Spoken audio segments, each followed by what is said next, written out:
Welcome to the March 11th, 2025 Planning Commission meeting. I am Blanny Miller, Chair of the Commission. As always, I would like to ask everyone today to please be efficient in your comments and avoid redundancy so that we can hear from as many viewpoints on as many cases as possible today. We like to start each meeting with an opportunity for the public to comment on an item not contained on the agenda. Are there any members of the public who would like to speak on an item not on the agenda today? Then, seeing none, we can move on to to old business. We have one item under old business, rezoning case Z3924 at Honeycutt Road. For this item, the Commission has already received a full staff presentation, applicant presentation, and heard from the public. Our focus today will be on any updates or changes to the case since our last meeting. And we will now turn to Matthew Burns for a presentation on updates to the case since our last meeting. Good morning, Chair Miller, members of the Planning Commission. Matthew Burns with Planning and Development. This case last appeared as new business on the February 25th Planning Commission agenda and has since been revised, and your deadline for action is April 26th. Here's just an overview of the site. It is close to the intersection of Falls of Neuse and Honeycutt Road near Lafayette Village. So the applicant has submitted sign zoning conditions which differ slightly from what's included in your backup materials, but the changes were made in response to staff comments. So the first three conditions remain unchanged. They limit residential density, prohibit the apartment building type, and prohibit some uses that are otherwise allowed in the base district. The revised conditions now establish a minimum tree conservation area of 15% and establish that a minimum of 30% of the site shall be designated as open space. They also provide for the construction of a 10-foot wide path from Chatterson Drive to the internal sidewalk network of the development. In addition, there is a new condition that would provide a 10-foot wide multi-use path connecting the path described in condition number 7 to Honeycutt Road, providing that it meets certain requirements. One of those is that the multi-use path would be on only one side of the street, within the 55-foot right-of-way, and that the internal public street terminates in a cul-de-sac. And so this would be requested as part of a design alternate submitted during the preliminary subdivision plan process. Finally, the last new condition would be, as part of a subdivision on the property and subject to approval by NCDOT, the developer would install a high visibility crosswalk across Honeycutt Road near its intersection with Rue Monet Drive. As you've seen before, the request would result in an increase in entitlement. And the request is consistent with the comprehensive plan, but inconsistent with the future land use map designation of rural residential. Consistent policies are related to compact development, density transitions, and housing variety, as well as the development of vacant sites, and 2 policies that are specific to the Falls Lake area plan. Inconsistent policies are related to the future land use map, road connectivity, and response time standards due to fire service. As you already know, since the request is inconsistent with the future land use map, approval would result in an automatic amendment to the future land use map from rural residential to low-scale residential, which you can see here. And there are no outstanding issues, and your deadline for action is April 26th. I will now turn it over to transportation staff who would like to provide an update from their conversations with the NCDOT.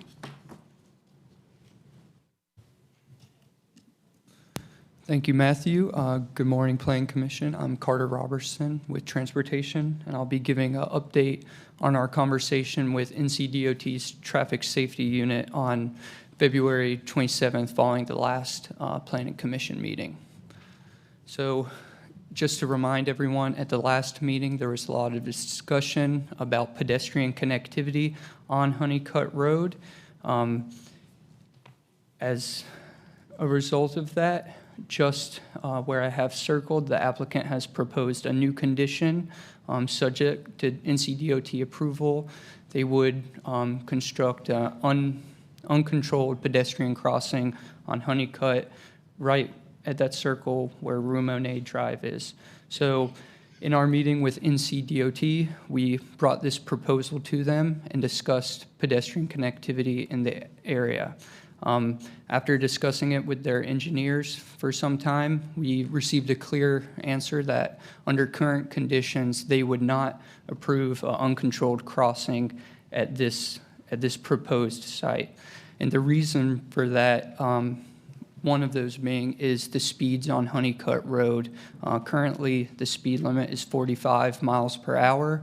When we look at our speed data that we have available, the 85th percentile speeds are 50 miles per hour or above at the site and just north. So with those higher speeds in this area, that's often correlated with a higher risk of injury or death if a pedestrian were to be hit. Also, development of the site and a new site driveway would essentially create a fourth leg to this intersection with Rue Monet Drive and add new turning movements from the site and on Honeycutt Road that would conflict with pedestrian crossing Honeycutt Road. So as we've discussed this, I made the applicant aware, and they're keeping that condition in case conditions change. They're still going to go to NCDOT and seek approval. But we continue to talk about other alternatives for improving pedestrian connectivity on Honeycutt Road. One of those being highlighted in red, the sidewalk gap on the west side of Honeycutt Road. Filling in this gap would improve the pedestrian network and then give residents and neighbors the option to walk down to the Falls of Neuse intersection where there's existing pedestrian infrastructure. At this location, there are marked crosswalks, there are pedestrian signal heads that are coordinated with the traffic signal. So that gives pedestrians a safe opportunity to cross without conflicting with vehicular traffic. So that was our conversation regarding pedestrian connectivity. We've also have other standing meetings with the NCDOT where we've discussed the potential Chatterson Drive connection. And as we've discussed this, NCDOT and city staff both believe that the full vehicular connection from Honeycutt to Chatterson should be made. We do recognize residents' concern, or neighbors' concerns about additional traffic coming into their neighborhood. However, we don't believe that any non-local trips are going to be using this route as a cut-through just because Honeycutt and Falls of Neuse are a better connection for that direction with much more capacity to handle them. This connection from Honeycutt to Chatterson is intended to be a neighborhood-type street that would match the cross-section of Chatterson Drive. We also did some trip generation analysis with this rezoning request, and we saw that only about 20 additional trips would be generated in the peak hours. And due to the site's proximity to Honeycutt, we foresee most of these trips going to Honeycutt and Falls of Neuse rather than cutting through Chatterson. And so that's a summary of our discussions here at the city, also with NCDOT. And with that, I'll yield my time to you all. Of course, myself and other transportation staff are in the room to answer any additional questions. Thank you. Thank you very much. So we have already heard from the applicant and the public, but we have received an email request that we provide additional time for public comment. Just so I can get a sense, by show of hands, would the applicant or any members of the public like to provide additional comments on updates to this case today? I see 1, 2. Okay, in that case, I'd like to, without objection, I'd like to. Oh, there's 4? Did I miss? I'm sorry, could you raise your hands again? I missed 1. You see 4? All the other people that just raised their hand. Who wants to speak? I see. Okay. Then, without objection, I would like to grant an additional 6 minutes to both sides for public comment. Thank you. We will start with the applicant and those in favor of the case. Please introduce yourself when you come to the podium. Good morning. Michael Birch, Longleaf Law Partners. Here with me also this morning is Andy Sandman, the applicant, as well as Peter Knassen, our engineer. Appreciate Matthew given you a summary of the new conditions that we've added. We did keep the condition related to the crossing of Honeycutt in our set of conditions and we have a requirement in those conditions that we ask DOT both at the preliminary subdivision stage as well as the SPR stage. We felt like it was worth keeping it in there, given what the time frame might be for those processes. Things may change. They brought up an alternate or a possible alternate about filling in the gaps of the sidewalk to the south. There are a number of issues with that. One, the width of the right-of-way. Two, there are existing power poles in that area. We would not be able to build out the full section of that area to our south along that property that's not within the scope of this rezoning. We are certainly willing to continue the conversation with transportation and stormwater if they're willing to allow us to provide a temporary solution, essentially, along the frontage of that property that we don't own. A 6-foot asphalt path, something like that, but could not provide curb and gutter, stormwater, infrastructure, any of that.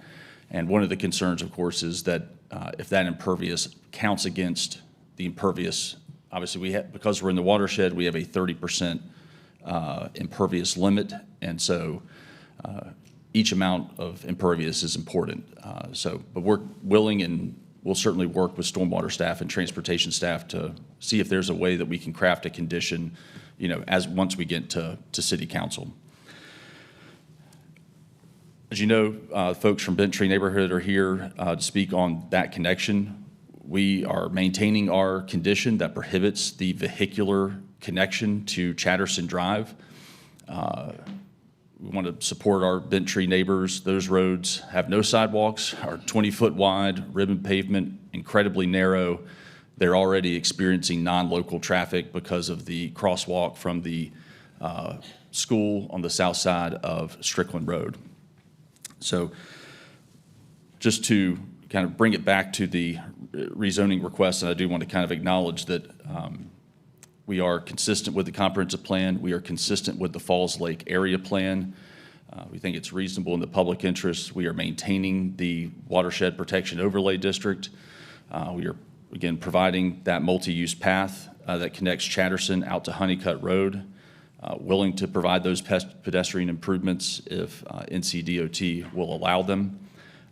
And we're certainly compatible with our surrounding neighbors. So we appreciate Planning Commission support. And again, I just want to reiterate our willingness to continue to work with staff as we move to City Council to address either the crossing issue or the sidewalk gap issue. Thank you. Thanks very much. Are there any other members of the public who would like to speak in support of this project? Please come to the podium and introduce yourself. Hi, I'm Abby Heides. I live along Chatterson Drive in Bent Tree neighborhood. I want to reiterate that this pedestrian walkway and avoiding a vehicular connection is our biggest sticking point as Bent Tree residents. We have continued to reiterate that we support the rezoning if and only if that condition remains. Our roads are only built at 20 feet wide. They're not built to connector street standards. We have no sidewalks, no curb and gutter, and we have a lot of walkers. I have 2 boys. We live on the corner. We're walking. When there are 2 cars, if there's a car parked, you can barely fit another car around. It's not a safe situation to have extra cars, and there will absolutely be cars flying through. We already have traffic speed issues, and there will be people, if you're coming down Honeycutt, you will cut through that neighborhood to come through because you're gonna be stuck there in traffic and you can't turn right onto Falls from Honeycutt. It's no right on red, so people will absolutely cut through that neighborhood and add additional non-local traffic to Chatterson Drive. It's a windy road. We're in the Falls watershed, so it can't be widened, and it's really inconsistent with being able to be a connector street. And as a mom and a resident and somebody who walks in the neighborhood, it's a very concerning safety problem if the street connects. Thank you. Thank you. And so just to confirm, you are in support of this project, a rezoning case as written with the conditions? Yes, Just and today. we, as a neighborhood, I've been really involved in this process. We've had a lot of meetings with the developer. From the very first meeting, when we had 100 people in the room, this was the biggest sticking point. They were agreeable to put this condition in to really ease our concerns, and we've been able to really work together to make a plan that works for both. But I'm reiterating that we only support this if and only if Chatterson Drive does not connect to this neighborhood, and we support the use of the multi-use path. Thank you very much. Moving on to our next public speaker, are you here to speak in support of the project? Could we go back up to 2 minutes? I believe the last speaker was responding to my questions. That's great. Thank you. That's not right. Or 2 minutes. 2 minutes? Go ahead. Okay. My name is David Locker. I've Oh, lived wait, in... I'm sorry. Please wait.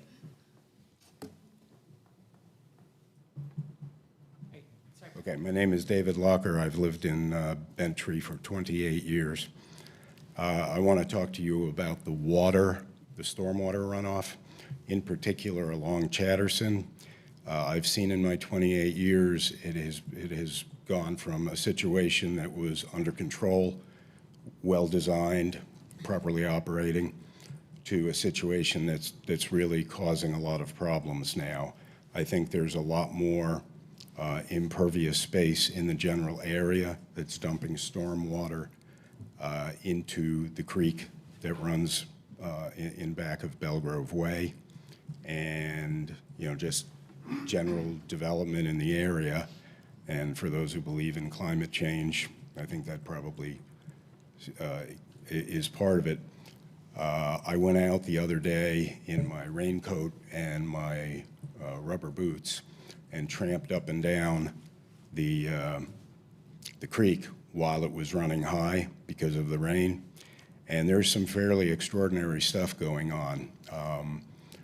A lot of people in the Bentry area are experiencing stormwater problems.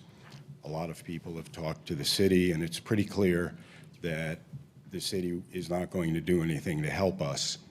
And so we're on our own. And a lot of people have spent a lot of money to fix these problems.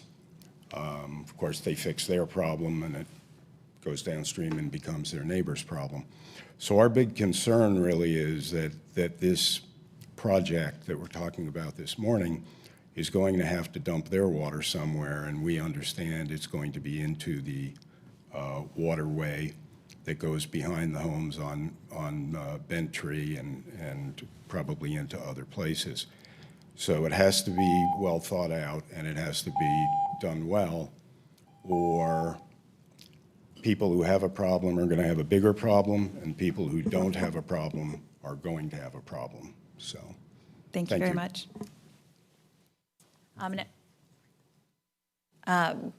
Now moving on to public comment for those in opposition.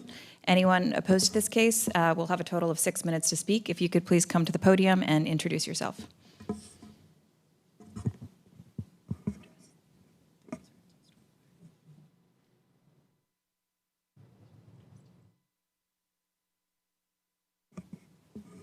Good morning. I'm Jennifer Feinstein, and I'm opposed to the rezoning from R1 to R6. I've lived in Bentry for almost 29 years, and as Mr. Locker just said, there's a tremendous amount of water problem, and I sit on a lower end of the neighborhood, and I have a lot of water coming from all directions. Excuse me. And so I feel like if we have R6, there's going to be more properties, more water flow, and I just don't, I think that's going to be a problem for all of us. And as David said, it's not being addressed by the city, so we're kind of on our own. Also, regarding the traffic, it is going to go through our neighborhood because people go to the shopping center where there's Food Lion and the school. So without the curbs and gutters, people are going to be coming through constantly to avoid having to turn right on Falls of News from Honeycutt. Thank you. Thank you very much. Are there any other members of the public who'd like to speak in opposition to this project?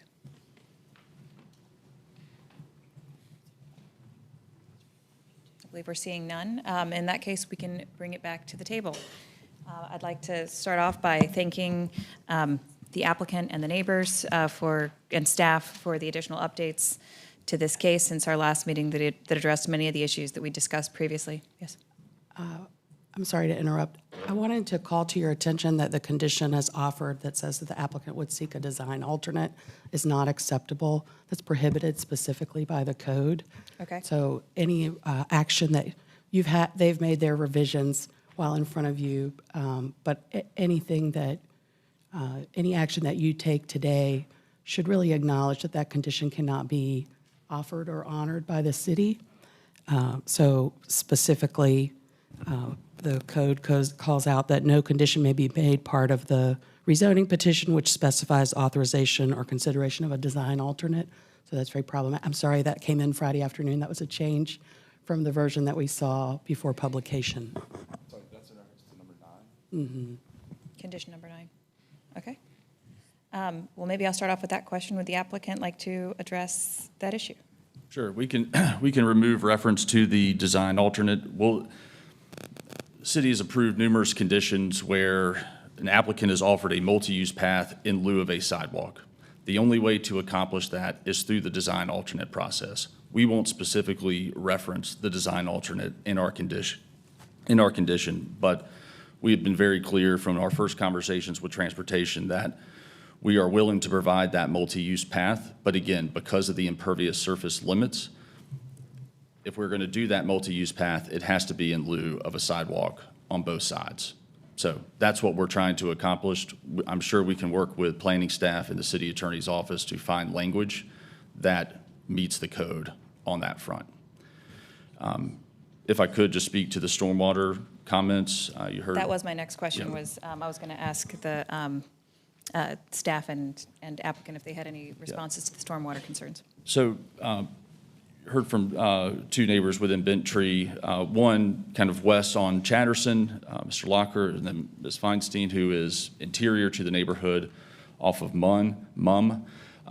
Neither one of those areas would be impacted by the development of this property. Our property drains north this way. I think through here. So it does not, I think the property today, as currently constructed, some water may head this way, but as part of the development on the site, we have to redirect that water into our stormwater facility, and then that will be outletted north. So it won't flow to the west anymore. The current limitations on the site, 30% impervious. That is being maintained.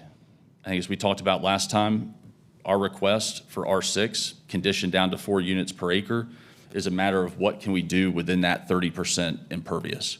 Is it going to be 14 large lot estate homes? Or can it be, again, up to 56 units, which is 4 units per acre, consistent with the comprehensive plan, consistent with the Falls Lake area plan guidance for density, but the impervious surface limits are the same. I also want to note, because we are in the Watershed Protection Overlay District, we have what are called natural resource buffer requirements, which essentially double the amount of buffer that we have to provide around certain water features. One of those on our site is in this area here, and so we will have to provide, again, 100 feet of buffer on either side of that. And so limitation on impervious. We also have a 40% forestation requirement. That certainly helps with infiltration of the water as well as the wider buffer along that stream. So Thank you very much. thank you. And then the question, do we have stormwater staff available today? Thank you. To address the stormwater questions and also address what requirements will be in place, or put in place at site plan with respect to stormwater. Yes, so this project would be subject to our normal full stormwater requirements, which requires detention of the 2 and 10-year storms. So they would have to also have to capture all of their new impervious area in a stormwater control measure of some kind.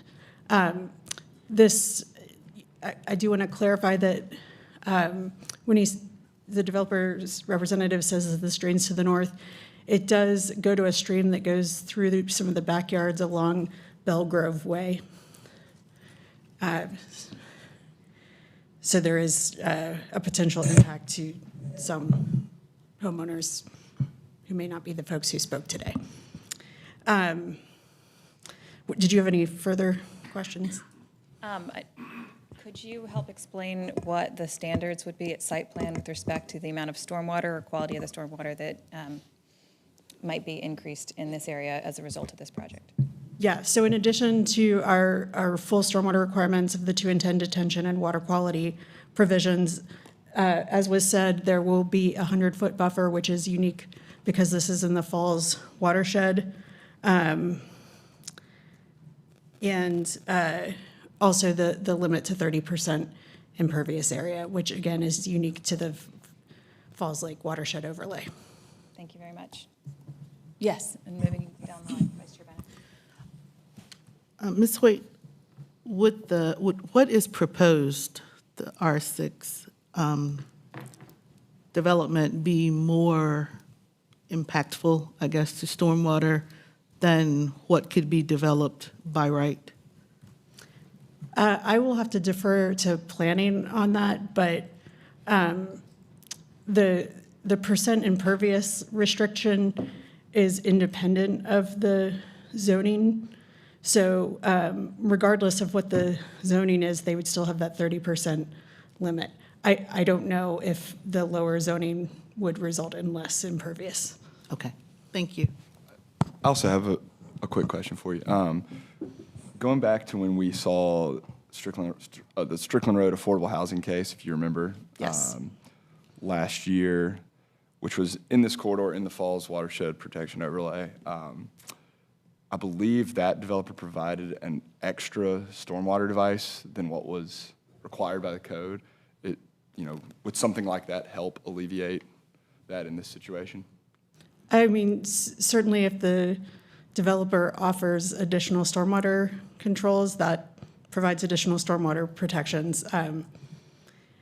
I will note one difference with the Strickland case was that they were exceeding the density requirement that was not in the stormwater rules, but in the comprehensive plan.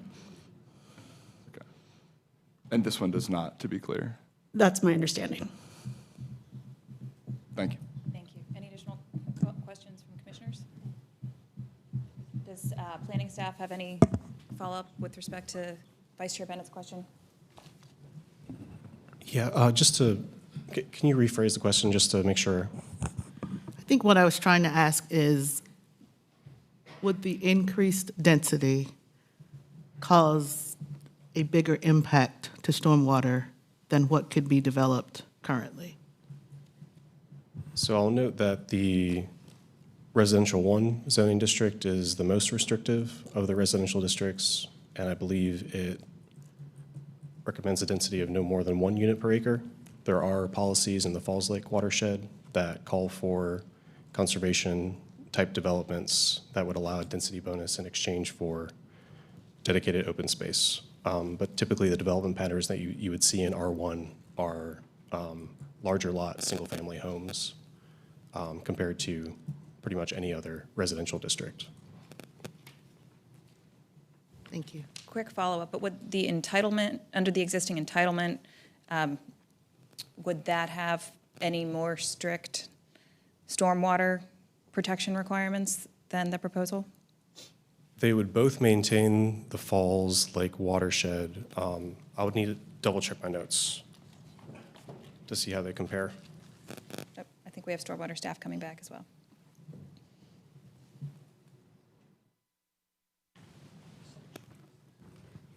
The stormwater requirements are the same under either zoning case.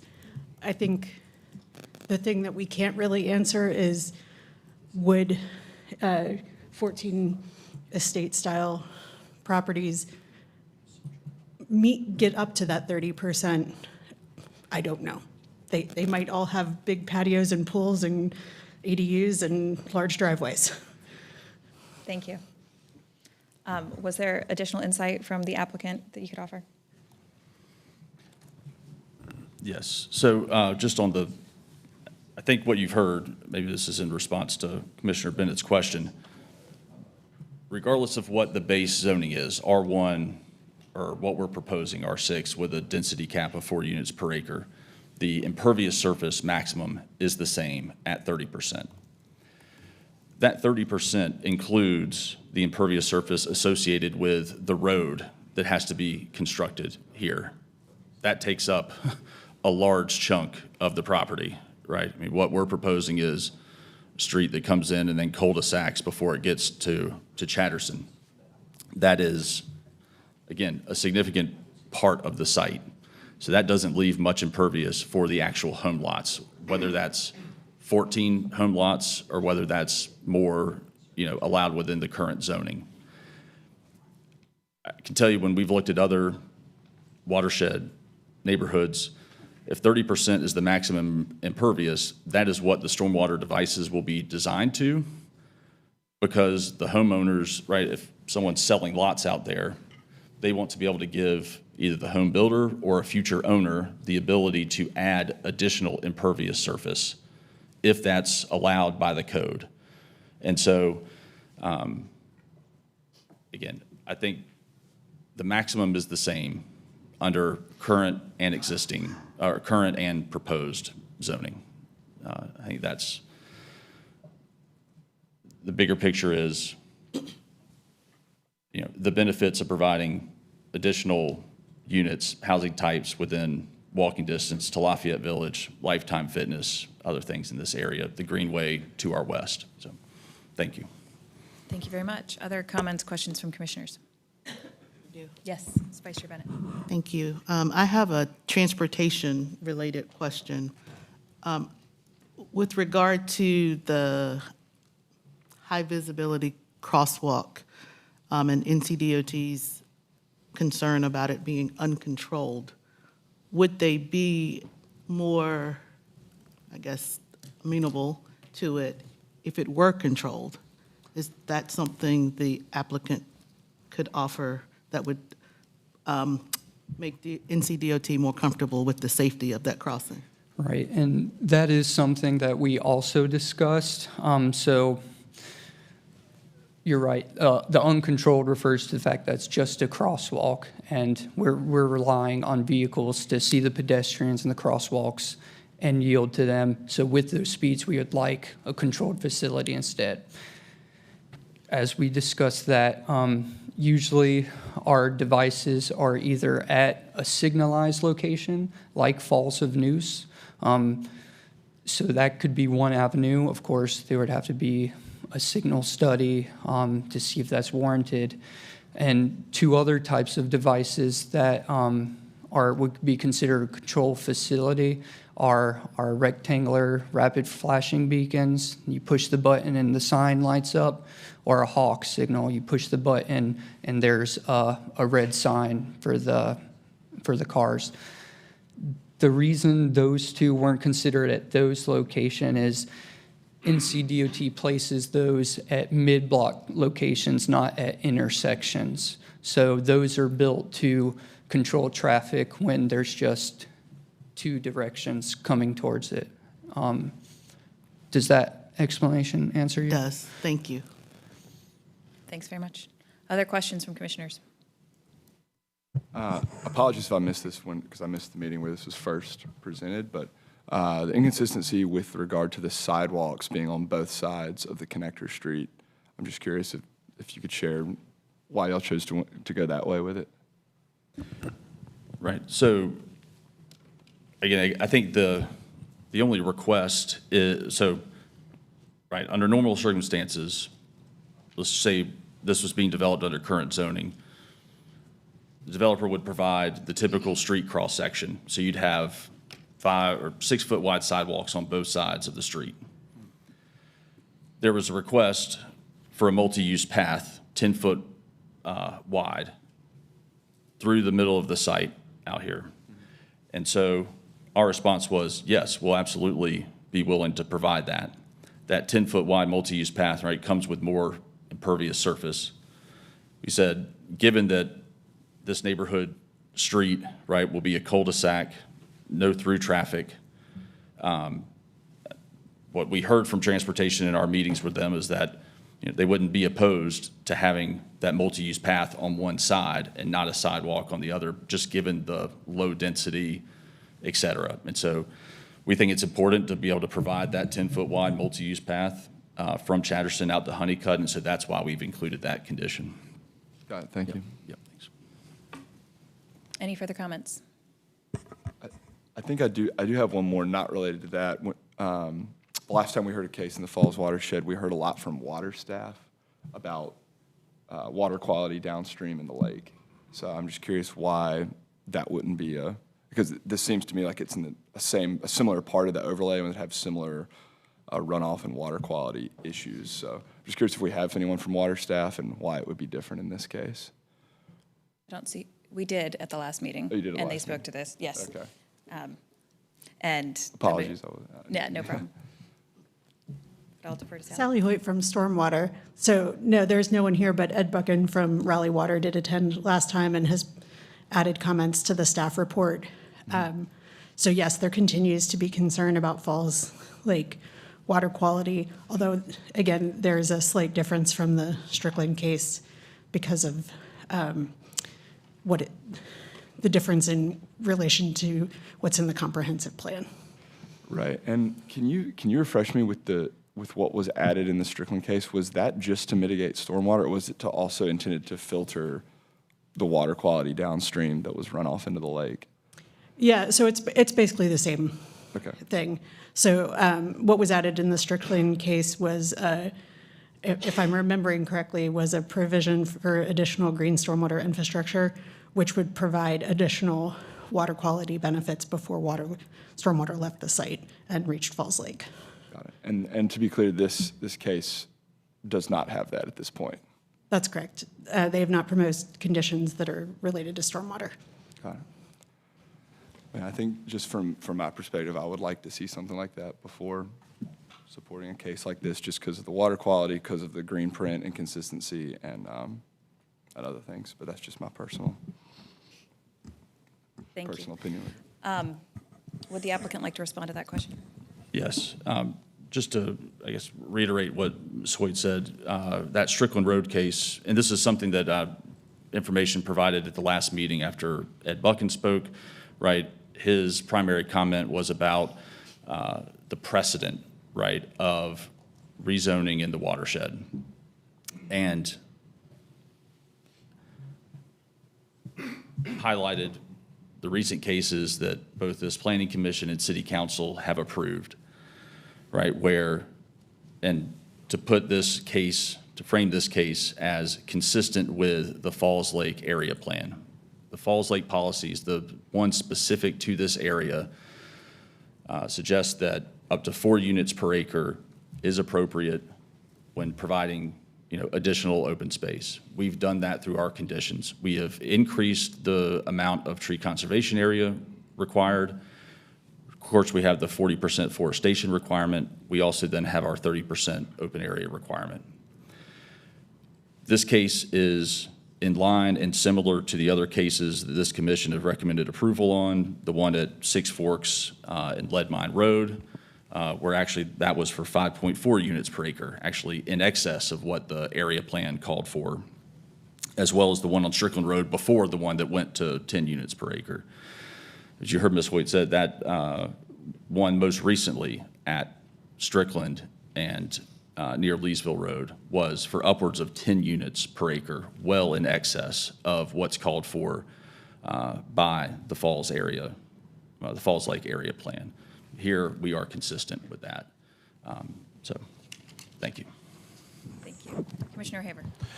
Yeah, I think I'm ready to make a motion. Thank you. I'd like to entertain a motion, and keeping in mind that any motion should acknowledge that the applicant has agreed to amend condition number 9 to bring it into compliance with the UDO. Yeah, I'd like to thank the applicant and city staff for working with DOT. I think that was a major concern of ours, and I think we knew the outcome of that, but appreciate them taking the time to do that. I'm comfortable with the stormwater measurements. I mean, they're meeting the requirements. So I think when we talk about precedent, the Strickland case was a little bit different. To add a condition to an applicant because we can doesn't make sense to me. I think they're following the requirements and the rules, and to me, that's acceptable. Excuse me. As y'all know, I'm typically in favor of connecting the grid. This is going to be one of those few times where I'm going to agree it does not make sense, and it was a little telling to me that DOT was in favor of that road, which isn't a DOT road, which to me says they anticipate traffic cutting through there. So DOT kind of sort of tipped their hat to me a little bit on that. So for those reasons, when do I say, I guess at the end, the revision of condition number 9, do I say that at the beginning or at the end of my motion? Okay. So I'm going to recommend approval to recommend adoption of the proposed consistency statement dated March 11th, 2025, contained in the agenda materials, and to recommend approval of the zoning case Z3924. This recommendation also includes an amendment to the future land use map to the extent described in the adopted consistency statement, as well as an amendment to zoning condition number 9. Thank you. We have a motion. Do we have a second? We have a motion. Commissioner Alwell has seconded. Any further discussion? Seeing none. All those in favor? Any opposed? That motion passes 4-2. Thank you very much. We have some comments from Commissioner Peeler. Vice Chair Bennett, would you like to add additional comments explaining your vote against? I just wasn't comfortable with the pedestrian safety aspect of this. I agree with the applicant that it's within walking distance of all of those amenities. I just don't know that it's safe for people to actually walk there. And I feel like this high visibility crosswalk is going to encourage people to try to run across the street and play Frogger a little bit with traffic going 50 miles per hour, and that just concerns me. Okay. Thank you. And with that, that motion passes again 4-2. Thanks very much, everyone. I have some comments from yours, but would you like to state something else or more explicitly? I mean, not really anything different from what I already put on there. I think we talked a lot about the Strickland case. I think to put that in short, I mean, we not only did they add additional stormwater with that, and I do understand the densities are different, but they also, bought some land to offset stormwater outside in another part of the watershed, and I thought they went above and beyond, well above and beyond what was required in the UDO, and I think that sets a good precedent, and yeah. So other cases went above and beyond the UDO. And I'll say I also share Commissioner Bennett's comments about not sure the walkable connectivity is really there. Okay. Thank you very much. Moving on to new business. Our first item, we have 3 items on the agenda today. For these items, we will hear a full staff presentation and comments from the public. The first item is rezoning case Z1924 at Edinburgh Road. This case is to change approximately make sure this is coming up properly. Yes, 0.78 acres from R6 to OX3 with conditions. We will now turn to Matthew Burns for a presentation from city planning staff and acknowledge that there might be some issues with the signatures today as well. So we can go ahead and hear from the applicant and from the public on these issues, but I believe we'll have to wait until next time to actually vote on this case. Thank you. Good morning again. So this is a request to rezone just under an acre at 105, 107, and 109 Edinburgh Road, and your deadline for action is May 10th. So zoning in this area is a combination of residential and mixed use. Mixed use closer to the southeast, about a quarter mile near the intersection of Glenwood Avenue and Oberlin Road. The site is across from the Carolina Country Club, to cite you a little bit. So here are some views of the site. And you can see some commercial uses south and east at Glenwood Village, where there's a Harris Teeter. You can see private open space associated with the Carolina Country Club. There are some apartment uses along Glenwood to the southeast as well as offices. And uses to the west of the site are predominantly residential, with a lot of low-scale residential to the west and southwest. Here's a zoomed-in view of the site, and showing some nearby businesses as well as neighborhoods. And some views of the site itself from Edinburgh and from Glenwood Avenue. So before I go into the list of every single condition, I'll just give a small summary of what it's proposing. So the applicant's proposing 17 zoning conditions which would apply either to the entire site or portions thereof. And they would provide for the construction of a model home at 105 Edinburgh that would also accommodate an office use to support the model home. The applicants described it as a design center, which would serve as a central location for potential buyers to make changes to architectural design details and present their work. So the office use would have limited hours of operation. It would have a limited footprint. It would be in place for a maximum of 10 years and be served by a dedicated parking lot on 107 Edinburgh of no more than 8 spaces.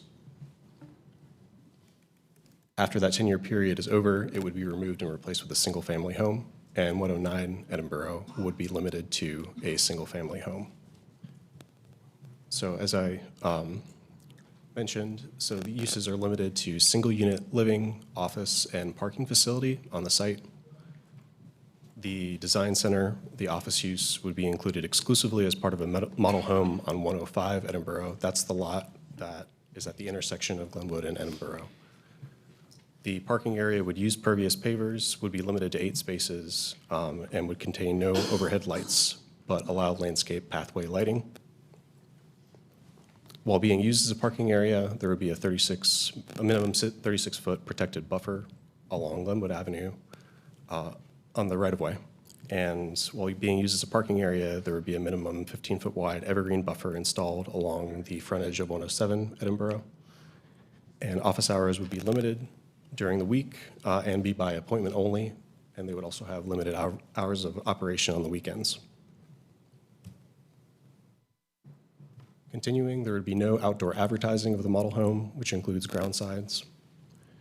And the office use that they're proposing would be no more than 35% of the gross floor area of the home at 105 Edinburgh, or 2,600 square feet, whichever is greater.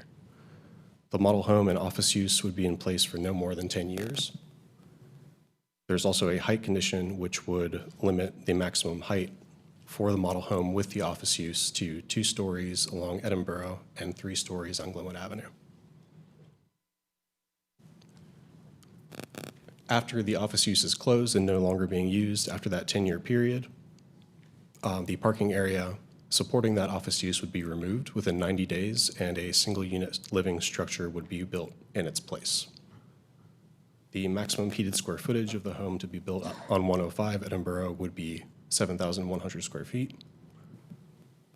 Within 90 days of approval of the rezoning request, the applicant would petition the City of Raleigh to install a new speed limit sign on 105 Edinburgh, frontage near Glenwood Avenue. A condition establishing that a single-unit living structure would be built on 109 Edinburgh. After the construction of the single-family living unit and office space, no subcontractor meetings could be held at 105 Edinburgh.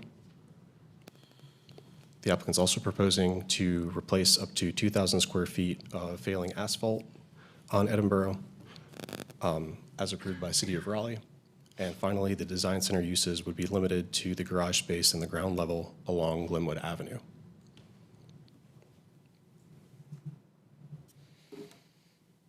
So the request would result in a modest increase in entitlement, but I'll note that proposed conditions limit uses to single-unit living, office, and parking facility only.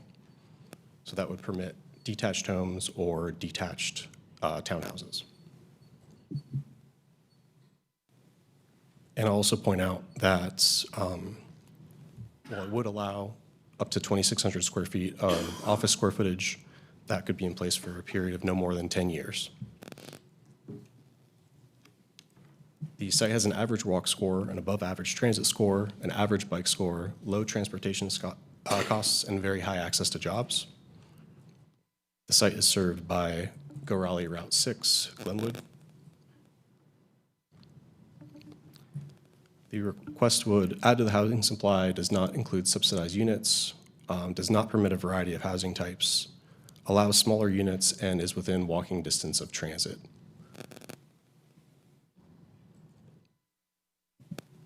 Area residents are less likely to be racial minorities compared to the city average, less likely to be low income compared to the city average, and the cost of rent has increased 20% between 2016 and 2022, which is lower than the average.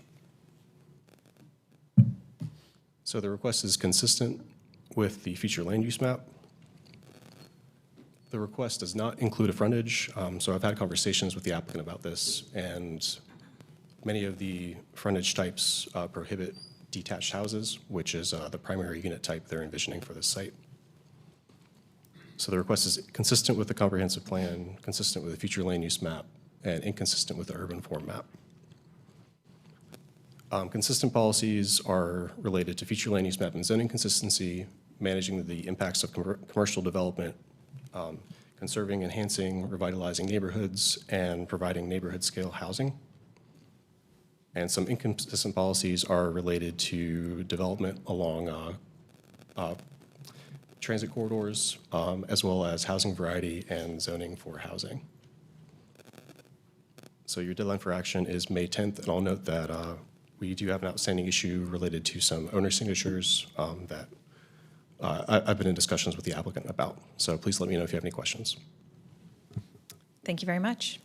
We will now turn to public comment for those in support. The applicant and those in favor have a total of 10 minutes to speak. Please come to the podium and introduce yourself.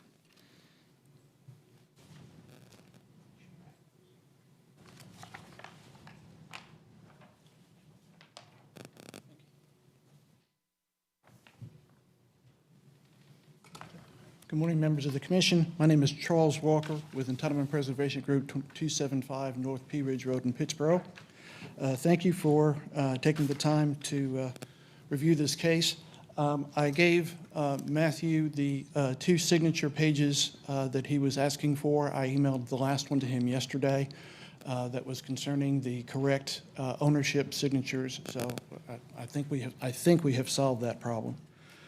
We had 2 neighborhood meetings. Both had an average of about 20, 25 people there. The original conditions started at 7, and we went up to 17 to address some of the concerns. I don't think that we have completely made the neighbors happy, but we are sure trying, and we'll continue to try.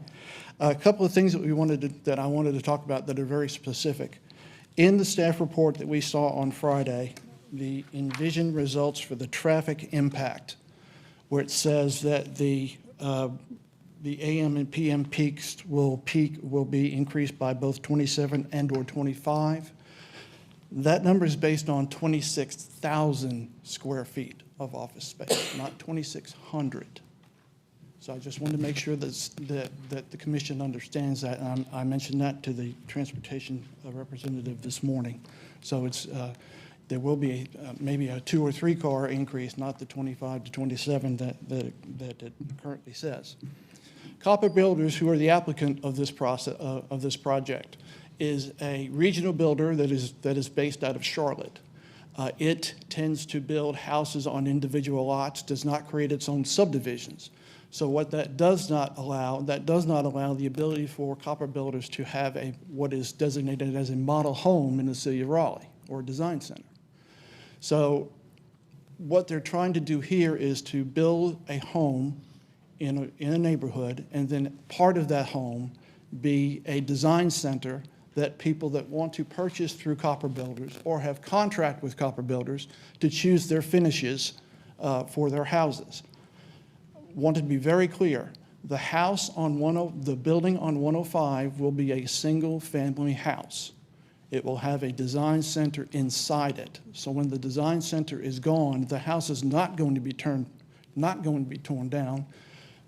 The biggest change in that building will probably be the ramping and the ADA standards that are required for office buildings to go to single family. The middle lot, which is 107 in Edinburgh, we propose to allow a maximum of 8 used parking spaces that would support that office use. We thought it was important, knowing the narrow streets in the area, that we would provide some kind of parking so it would not be mandated to be on the street, which is the reason why we're using that on 107. 109, which is currently there, is a single-family lot and will have a single-family house built on it. So ultimately, it will be 3 single-family houses with lots with 3 single-family lots, ultimately. But again, I think most of the focus is on 105 and 107. 105 will have a maximum of 7,100 square feet. Within the 1,000-foot notification that we have to do for the zoning case, there's about 7 or 8 houses in the neighborhood and surrounding areas that exceed 7,000 square feet. There's about 15 that exceed 6,000 square feet, and then it goes down from there as it goes through other neighborhoods in the area. So the size of the unit or the size of the house is not contrary to what's out there. As you all know, one of the worst things you can try and do is specify the architecture of a building with zoning cases, because if a porch changes or if a window is out of construction, then you're back to a zoning case. So what we tried to do was provide the square footage and the massing of the building in the descriptions of the conditions. The vertical difference between Edinburgh and Glenwood is about 20 feet. So that's why we had considered to basically provide a split level house, 2 stories on Edinburgh, 3 on Glenwood. As we also know, Glenwood is very busy. There's going to be no driveway onto Glenwood, so we're going to have a 3-story presence on Glenwood and a 2-story presence on Edinburgh. We didn't want the neighbors to think that any kind of parking area was going to be a commercial parking lot, so we limited the use of no overhead lights in the area, basically a pathway from the parking lot available to 105. Also, we are proposing to provide buffers both on Glenwood and on Edinburgh through this process. We have also limited the hours of both the design center and the open house capability that are different from each other. The one for the design center is more demanding. Again, there's no outdoor signage on the building, on the ground level, no banners, nothing like that. If someone drove past that building, they would not know there was any kind of office use within that building. The office use is purported to be up to 10 years. If this is successful and Copper Builders builds this, and the code in Raleigh changes that doesn't require to do this, then they would close the design center and move on to the next building. It also specifies in our conditions that once the design center is gone, the parking lot is gone, and then there's a house going to be built on 107. We are limiting to the single-family housing, the parking lot, and the office use, which is how we have been guided by staff to do. We understand by the neighborhood there's sections of Edinburgh Road that are failing, the asphalt is failing. We have offered to try and patch up to 2,000 square feet of that where the city of Raleigh seems it to be possible. They've also asked for an extra speed limit sign on Edinburgh because they say they have a good bit of traffic issues on Edinburgh in that area. We have agreed to do that. What I sent to you today was to show you the watershed in that area. This project is less than 5% of the total watershed in this area. And so if you look at the conditions where it talks about the percentage of impervious cover, what is there now is allowed as 51%. If this case is brought forward, it goes to 65% on 3/4 of an acre total. That is an impervious differential of only 5,000 square feet. However, If it is deemed necessary to try and alleviate some of the problems of drainage on Glenwood Avenue, we would be happy to discuss more details with the staff once the specifics of the project have been adopted and we can know exactly what we want to do. The idea of OX zoning on this section of Glenwood is nothing new to this area. As Matthew had explained, we enjoy both future land use consistency and comp plan consistency because from Oberlin Road to Glenwood Avenue and the Beltline, I think over 80% of the frontage of Glenwood Avenue is in fact ONI6 or OX conditional. So we are honoring that there. That's pretty much all I have to say. If you have any questions, I'd be glad to answer them. And if I would like to have the opportunity to respond to any questions that may be going further.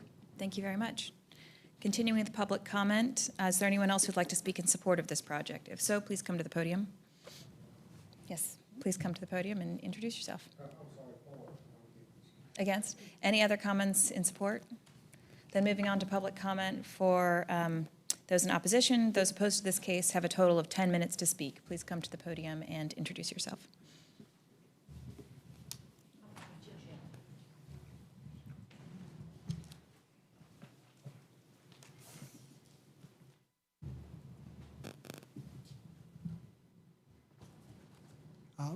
Good morning, Commissioner Miller and other members of the commission. I'm Jim Stanley. Since 2013, I have rented and resided at the corner of Chesterfield Road and Edinburgh Road. I am also a licensed attorney in North Carolina and have been so for the past 47 years. I do not represent the neighbors or a group of neighbors, but am speaking for myself, but certainly I can't take off my attorney hat either. And one of the big issues here concerns UDO compliance. And before I start on that, since we are time limited, I submitted a written statement to each of the members of the commission by email the other day.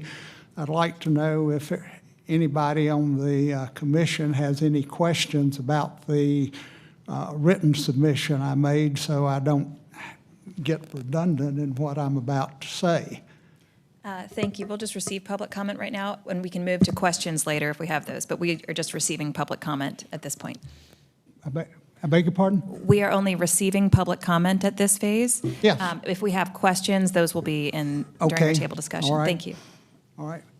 The big problem with this plan, and Copper, interestingly, starts out its application with the statement that currently the city doesn't allow for model/design centers outside of a specific approved subdivision, and that current COR code does not allow model/design/sales centers outside a specific subdivision. So they concede at the outset that their plan is not permitted by Raleigh's UDO.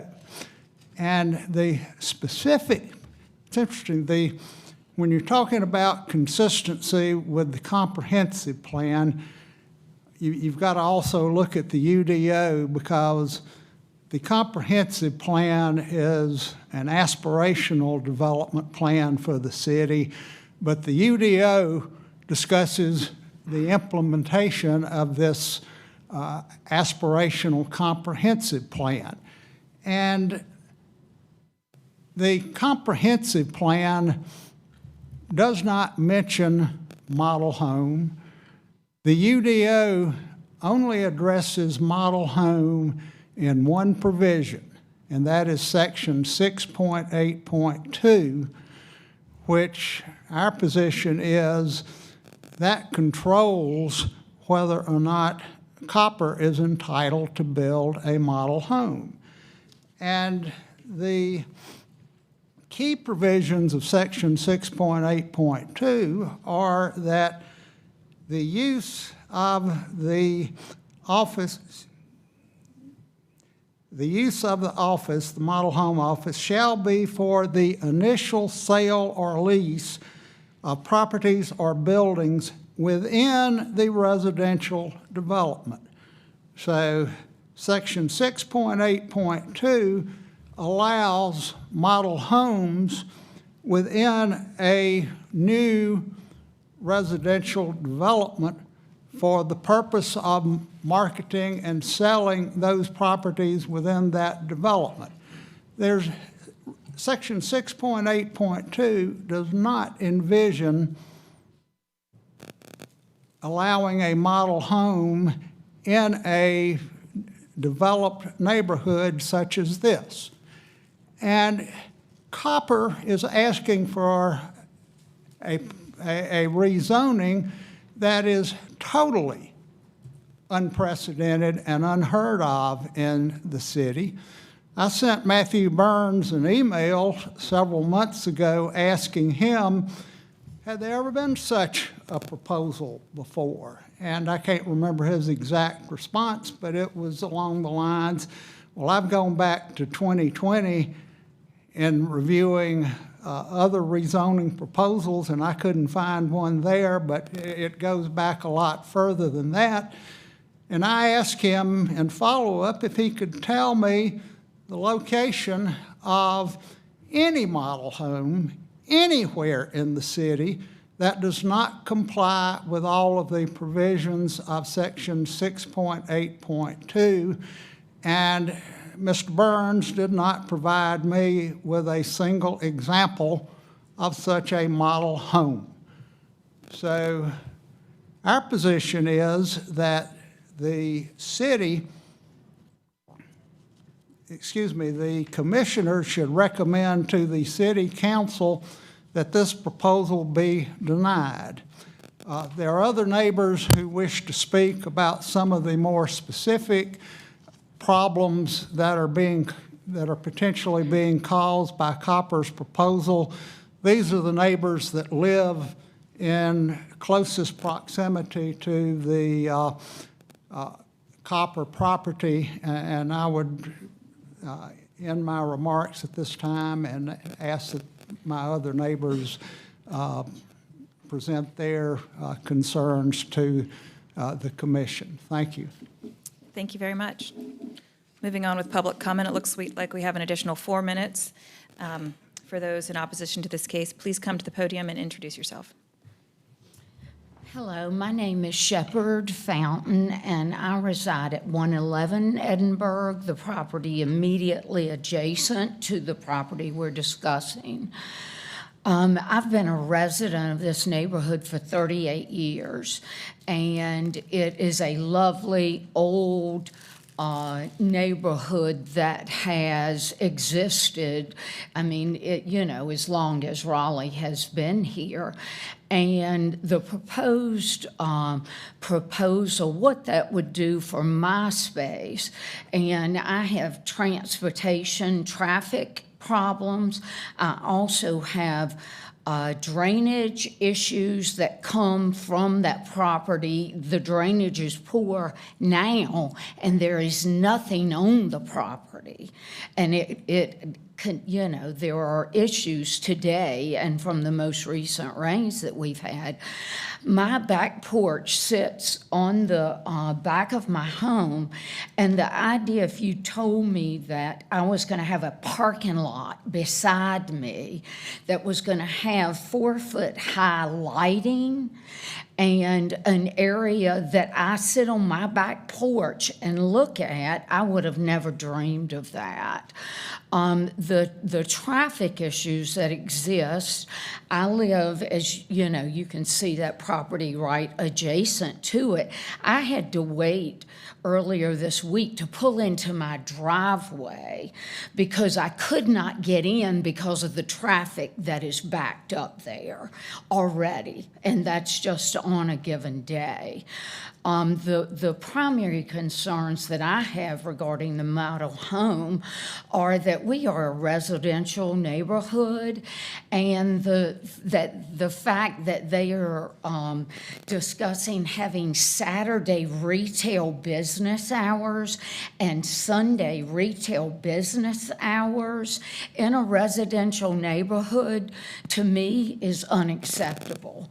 And that is not within the plan as I see it. I don't know all of the technical stuff, but I don't want to be sitting on my back porch and seeing retail traffic come in on the weekend beside my house. And if y'all don't have any questions, I'll defer to my next neighbor. Any questions?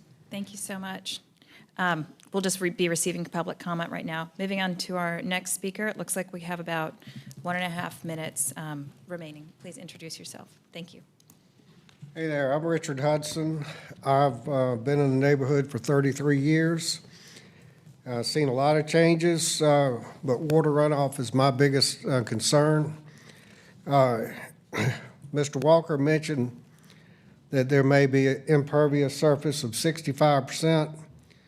There is not another structure in the neighborhood, including commercial, that hits 65%. There are a lot of structures that hit 50%, a lot of structures, but those structures on 4/10 of an acre. This is 1/4 acre lots, 3/4 acre lots. And that is going to make a huge difference in the runoff. This is my crawl space. For years, my crawl space was on the stormwater website for Raleigh. 8.5 inches of water up on my crawl space. I've spent upwards to $15,000 to encapsulate my crawl space, to put in an outdoor sump pump, 2 indoor sump pumps, a dehumidifier. My next door neighbor has outdoor sump pumps.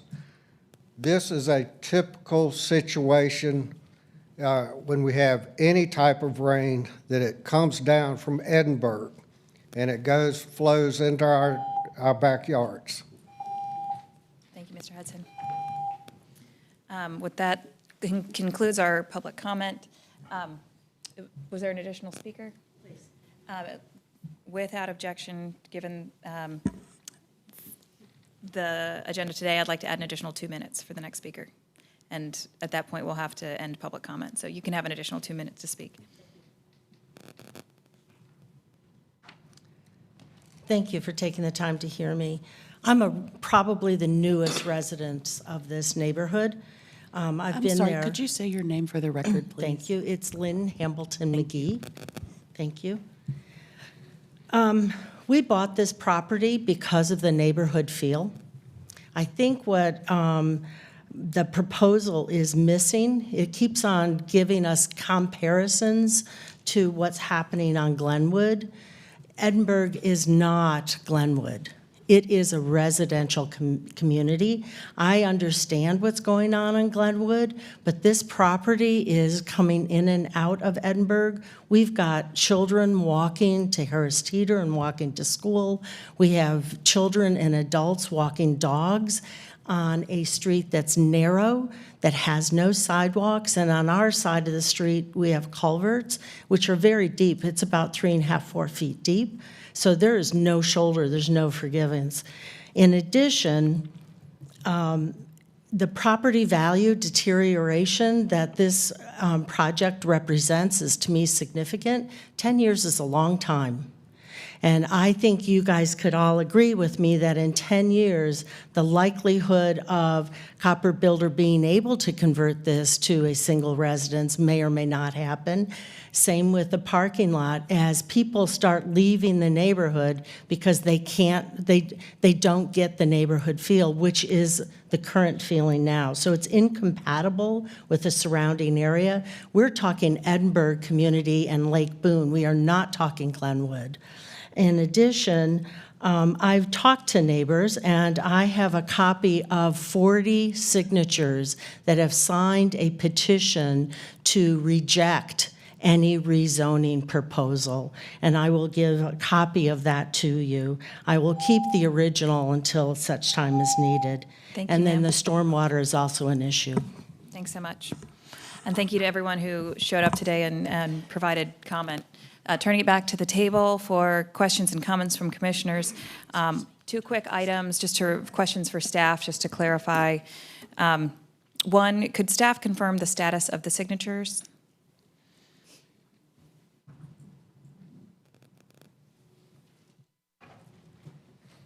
There's still some signatures required for the rezoning application itself. Okay, thank you. And then the other item, the applicant had a concern that there might be a potential typo in the traffic study, adding a 0. Do you have a response to that? So I'll defer to transportation staff for that. Okay, thank you. Yeah, looks like there was some discrepancy in our Envision results. Corrected that, looking at down from 200 to 15 additional trips per day. I will say still, even before catching that discrepancy, we didn't have any concerns about traffic from this development. Apologies for the confusion. No problem, thank you. Okay, moving down the line, Commissioner Otwell. Thank you, Chair Miller. I had a question for planning staff and trying to look at the difference between the dimensional standards that would be allowed under R6 versus the OX3. And for single-family living, which it seems like these conditions limit all the lots to that kind of form, what are the differences in the dimensions of the kind of buildings that would be allowed between what's entitled now and what would be allowed under the proposed conditions? Sure. So since they're limiting conditions to single unit living only, they could do single-family detached homes or freestanding townhomes. And I can pull up the lot sizes for those. Just a second.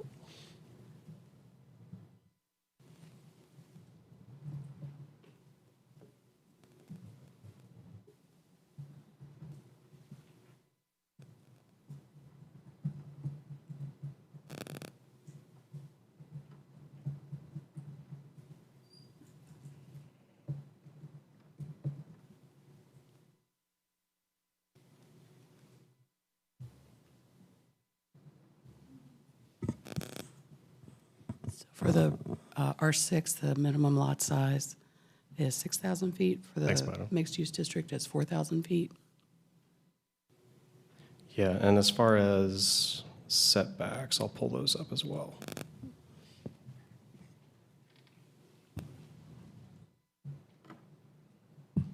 So slightly less restrictive setbacks in the office mixed-use base district.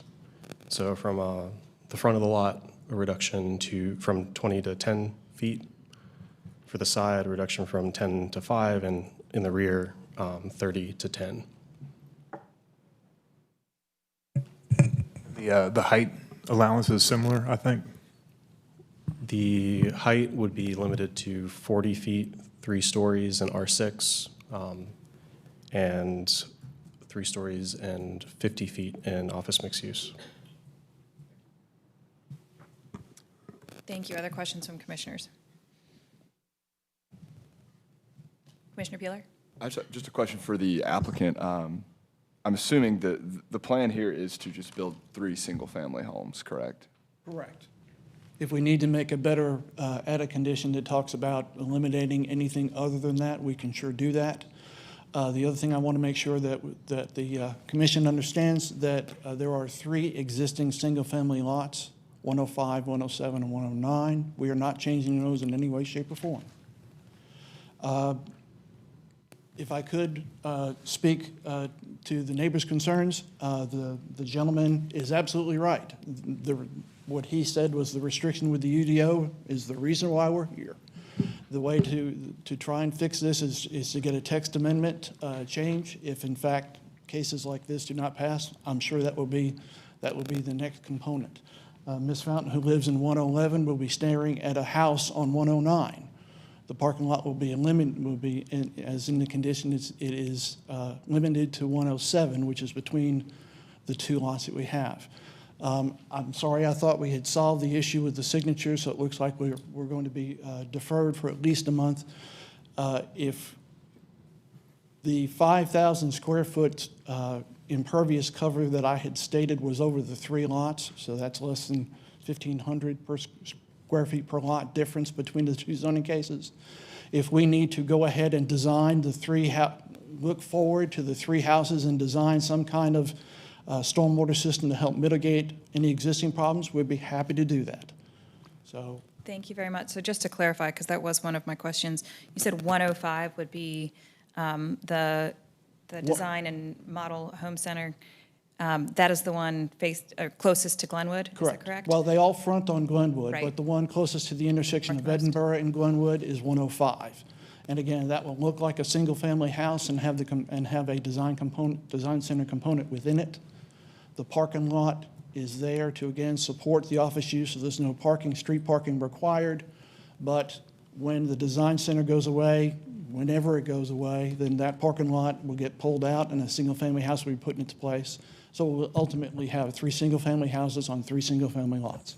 Thank you. And then 107 would be the parking lot, 109 would be a single-family home. Correct. And Ms. Fountain is 111, the Yes. following house. Okay, thank you. Sorry, Chair Miller, just to clarify, Yes. it's a detail, but those 3 lots front Edinburgh, correct? They're adjacent to Glenwood. The applicant just stated that they front Glenwood, so isn't that going to have an impact on the front yard setbacks versus rear yard setbacks? I'm just curious, the lots front on Edinburgh, correct? Two of the 3 lots have comparable frontage on both streets. So they'd be considered through lots. The southernmost lot has very limited frontage on Glenwood. I don't think the question about what would be the primary street would be debatable. And just second part of that question and a quick statement. Thank you for your specifics on the conditions. We often don't see that. It seems like you did a lot of due diligence in the neighborhood, which we often don't see. So I do appreciate that, especially limits on the square footage. I think if developers, especially with single-family infill, made that effort to limit square footage, it will probably save us a lot of time up here and make for a lot more clear developments. So thank you, even though 7,100 square feet is huge. But thank you. I just had a question, though. Why you all didn't include the recommended frontage along Glenwood? That's a big concern for me here. Glenwood connects Crabtree, Glenwood Village, 5 Points, downtown, in a pretty close area there. It's a nightmare to bike or walk on currently. Having an urban or hybrid frontage is pretty central to whether I'd support this. We originally had a parking limited attachment to the zoning case, and then after speaking with staff, they had said because of the ultimate uses would be single-family lots, that became problematic. So they asked us to pull it, which we did.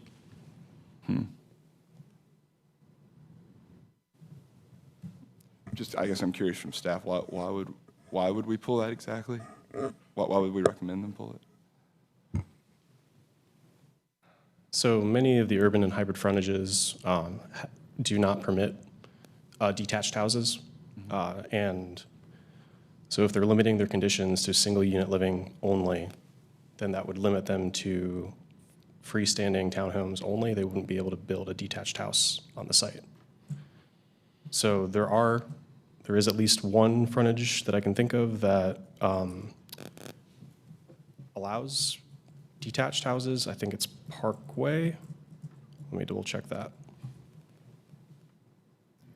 But most of the others, from parking limited, green, urban limited, those don't allow the detached house building type. So during site plan, that may have caused some problems. So I spoke to the applicant and said that removing the frontage, that particular frontage requirement would allow them to build detached houses. But there is another type that we could recommend that would have pedestrian, at least some, and I know this is one tiny section of Glenwood Avenue, which is huge, and none of it has sidewalks, but is there anything the applicant could add that would promote some kind of walkability or bikeability along Glenwood? So there wouldn't be a frontage that the urban form map recommends for this area that would So based on urban form guidance, we would be looking, due to the Glenwood being a transit emphasis corridor, at some kind of urban frontage, and all of those prohibit detached houses. More suburban type frontages do allow detached houses, so parking limited, not parking limited, Parkway and detached are examples of more suburban style frontages that do allow the detached house building type. Okay. But those are not normally associated with transit emphasis corridors or frequent transit areas. Gotcha. Commissioner Alba? Development of this site require sidewalks as is. I think that residential OX development with a certain site plan would require sidewalks. Yeah, I believe that a Tier 3 site plan would trigger sidewalk improvements. Along Edinburgh? Along both frontages, I believe. How would that, I'm just curious, how would that impact Edinburgh since there is not curb and gutter or the ability to provide sidewalks right along that area? So as far as what would be required of a Tier 3 site plan would be any road improvements along the frontage. So that usually includes sidewalks, curb and gutter, and bringing the street up to typical standards recommended. Bringing the full street, that section, or just in front of that one house? I would need Or to the whole double lot? check. Okay, because I know that is one of the concerns of the neighbors as well, is the lack of curb and gutter and the drainage ditches on both sides of the road, right in that area, up and down Edinburgh. I agree, that is an anomaly, and if that is one of the restrictions for the Tier 3 approval, then there'll be a section a couple hundred feet long with curb and gutter and sidewalk in front of on Edinburgh. There will be no improvements on the Glenwood because Glenwood is built to its ultimate dimension and doesn't have sidewalk anywhere near it in this area. So that's why we have the conditions we do. I see, thank you. Yes, I'll just say I'm familiar with this. I live and work in this area, and I am very familiar with this road and intersection. I take it at least once a day, if not many more times at peak and non-peak hours. So have a good familiarity with this area in this case. Other comments from Commissioner Haver? Yeah, I'll try to channel my inner Commissioner Fox. She'd probably give me the side eye on this question if she were here. Maybe she's watching. I'm sort of conflicted for a number of reasons, but to go back to Mr. Stanley's comment about the actual UDO section requirements, can a zoning case, can a condition supersede the UDO, or is that a text change? It won't supersede the UDO. Those conditions only apply to residential districts, and if you rezone it, it will be an office mixed-use district. Welcome to our nexus. Thank you. Other comments, questions from commissioners? I'm sorry. Yeah, just confirming that the public improvements that would be required as part of a Tier 3 site plan, which include right-of-way dedication, road widening, curb gutter, sidewalk, street trees, would be applicable to both frontages, so Glenwood and Edinburgh. Huh. Would a parking lot trigger a Tier 3 site plan?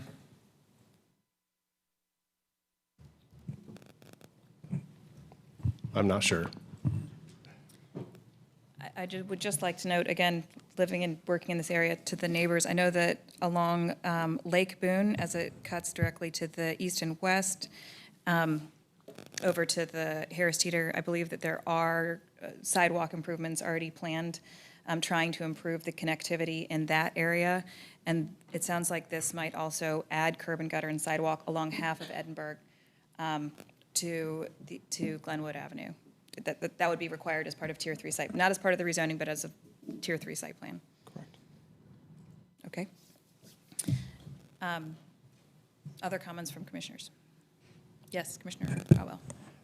I generally support the idea of this rezoning. I think that it does not represent a significant impact. I think it might be appropriate to include conditions to ensure the sidewalk is continuous along the frontages on both, and it would be nice to see conditions limiting the construction to the dimensions that would be allowed under the current zoning.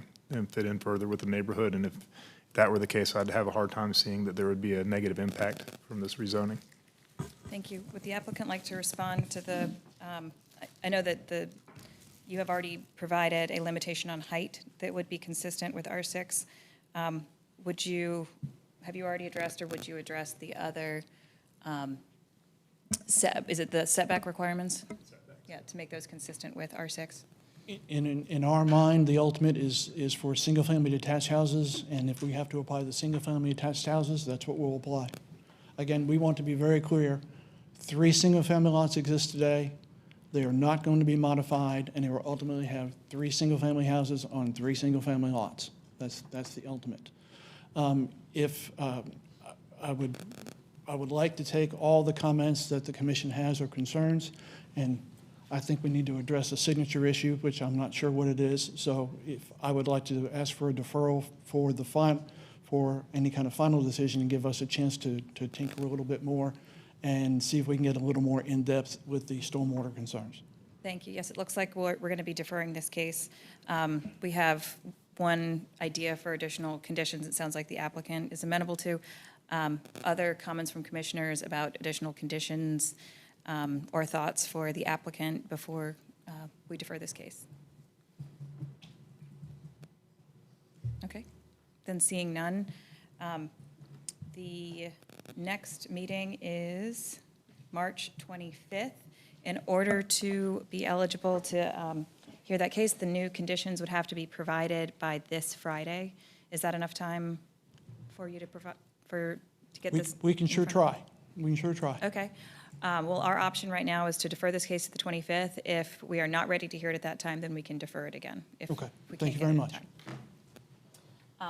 Then in that case, I would like to make a motion to defer this rezoning case to our next Planning Commission regular meeting on March 25th. Do I have a second? Any further discussion? All those in favor? Any opposed? That passes unanimously. Thank you. And back on my agenda. Moving on to our next item, rezoning case Z4324 at Athens Drive. This case is to change approximately 2.62 acres from residential 4 with special residential parking overlay district to residential mixed use 3 stories with the special residential parking overlay district. And we will now turn to Matthew Burns for another presentation from city planning staff.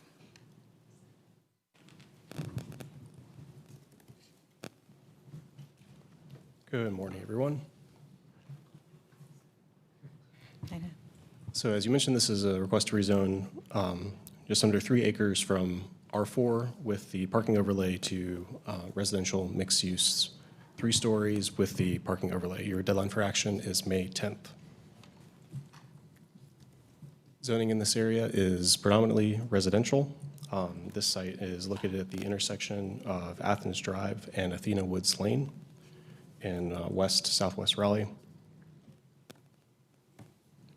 Here you can view a series of development patterns which are largely low-scale residential to the north and east of the site. There is Athens Drive High School across the street to the south. And a little bit farther to the west and southwest is Lake Johnson and the Crowder Woodland Center.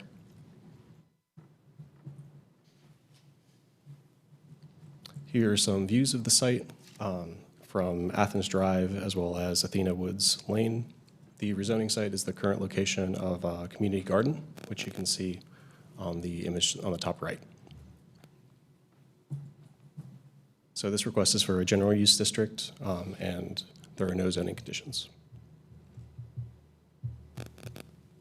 So the request would result in an increase in entitlement and would unlock some building types that are not currently permitted in the residential 4 zoning, namely apartments. And because the site is at the location of 2 public streets, it would also allow for some limited commercial uses, some subject to limited use standards. So that would be up to a maximum of 4,000 square feet of office space or 4,000 square feet of retail. So that would be total. They could do a combination of that, but it could not exceed 4,000 square feet total. The site has a below-average walk score, a below-average transit score, above-average bike score, low transportation costs, and above-average access to jobs. The site is served by Go Raleigh Route 11L, Buck Jones. And I'll note that there are bus stops fairly close to the site.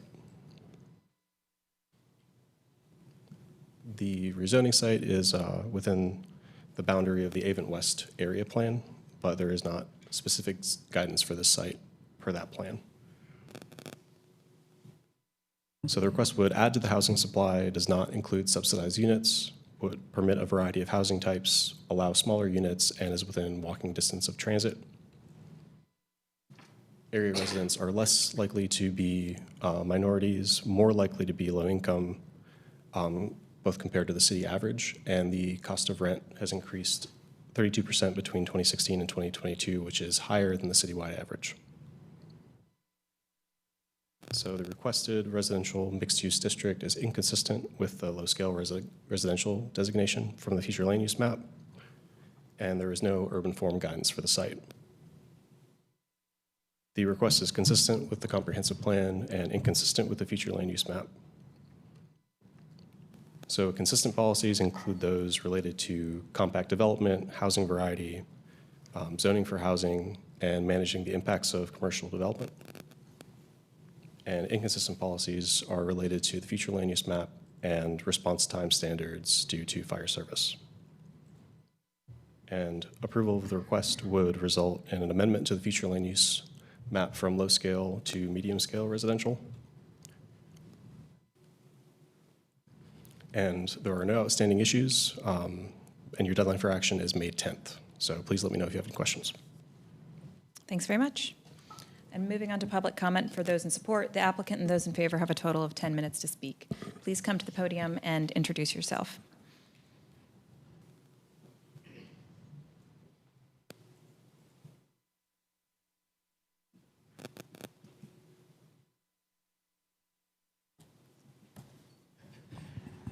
Good morning. My name is Arthur Gordon, and my parents and grandparents were born here in Raleigh and are buried in the cemetery. So as I always like to say, you're not from the South until you have family buried here. So I qualify. And for the last 50 years, I ran the Irregardless Cafe here in Raleigh. And 50 years ago, when someone said, let's try a plant-based restaurant, given the fact that barbecue is such a popular item, I wasn't given much of a chance. I've lasted 50 years, and we were the first restaurant in the state of North Carolina to go non-smoking. So I've been a little bit of an outlier, trying things that very few people do, but with the idea of trying to make it better for the city of Raleigh. In this particular case, this particular property, we bought 12 years ago, and we used it as a garden to grow food that we were serving at the Irregardless. Over the years, it has manifested into where last year, the farmer that we had on the site, on a third of the acre, grew $90,000 worth of produce that she sold at the Cary Farmers Market. This, to us, gives us an economic basis to make us believe that this piece of property has the potential to solve a lot of problems that the city of Raleigh is looking at. The first is affordable housing. The second is multi-generational. So the idea that we have is that on the ground floor, we could have elders living. On the first floor would be families, and on the top floor would be dormitory style, where people could have beds if they needed to. Directly across the street is Athens High School. I'm teaching culinary at Athens High School at the moment and have become made aware of the fact that there are kids at the school who don't have places to live. They're in the buses, sleeping overnight. The idea of putting the commercial space in would be so that we could have a bodega, I guess you might say, that could sell the produce that the farm is growing, and as well as, assuming that eggs come back down in price and milk, can be a neighborhood, spot for people. Some of the other commercial ideas would be maybe space for childcare, which again tends to be unaffordable for people who are trying to make a living. And the third might be a space where medical care could be provided on site so that people don't have to go to the doctor, that the doctors could come to this particular site.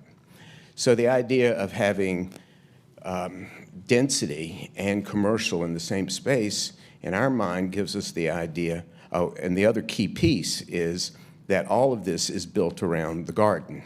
So the idea would be that everybody who lives on this site has to work in the garden, whether it's watering flowers or if it's turning compost. But the idea is to create a community that people that live there buy into. They take ownership of it. They prevent bad actors from invading or whatever might be the fear. And in return, from our perspective, the community at large is suffering from mental health issues. It's suffering from support. It's suffering from the fact that not everybody can afford to buy a single-family home, especially here in Raleigh. So we think that this is a very radical idea. It's a radical idea from the point of view that nothing else like it exists. But there was no non-smoking vegetarian restaurants 50 years ago as well, and today it's considered part of the establishment. So we feel like that the evolution that we have found from starting it out as a garden, growing the food there, and then now having the possibility of infilling into the city in an area that the street is wide enough, there's enough transportation, the bus stop is literally in front of the space. So we have what we think are lots of intangible qualities, and what we're looking for is the opportunity to try to see if something like this could work here, and it might work in other places of the city. We, at the moment, do not intend to be the developer of the property. I'm 75 years old. I've done my share of the work, but I'd like to use my good name and my reputation to help this get further down the path, I guess you might say. We have talked to a number of nonprofits, the Fletcher Foundation and others, who said to us, go through the process, see if you can get this rezoned, and if you can, then come back and talk to us, and then we'll go through the specifics of what we would need to do for the building of it. So that's the basic overall. That's our intention. Thank you so much, and hope you'll Thank you look very our way. much. Continuing with public comment for those in support. Other members of the public who'd like to speak in support have a total of, it looks like, additional 4 minutes and 23 seconds to speak. Please come to the podium and introduce yourself.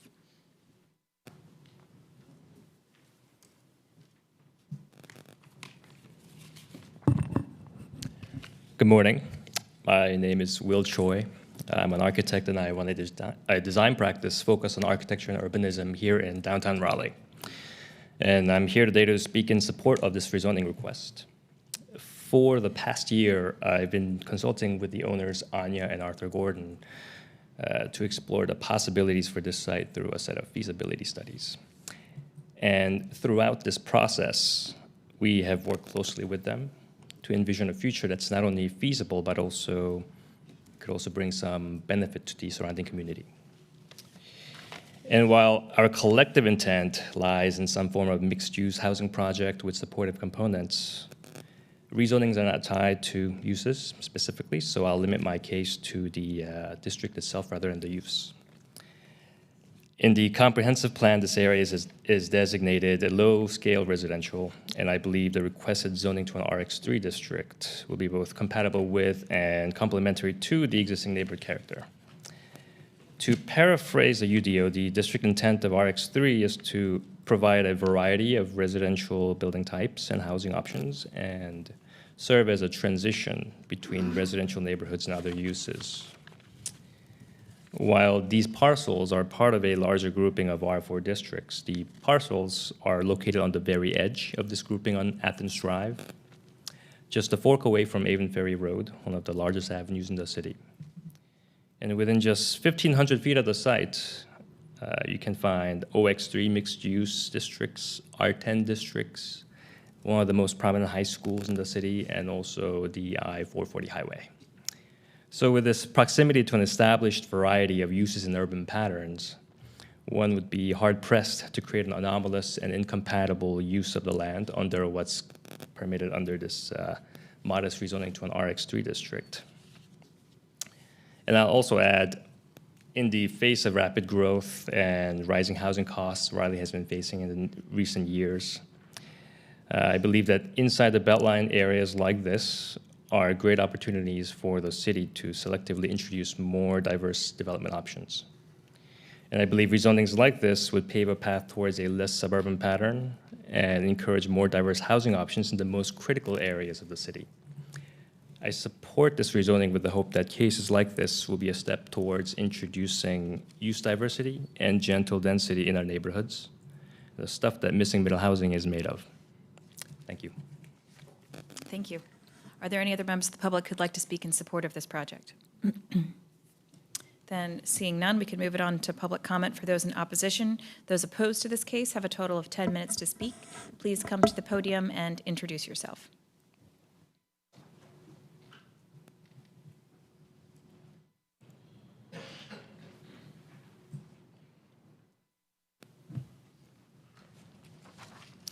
Good morning.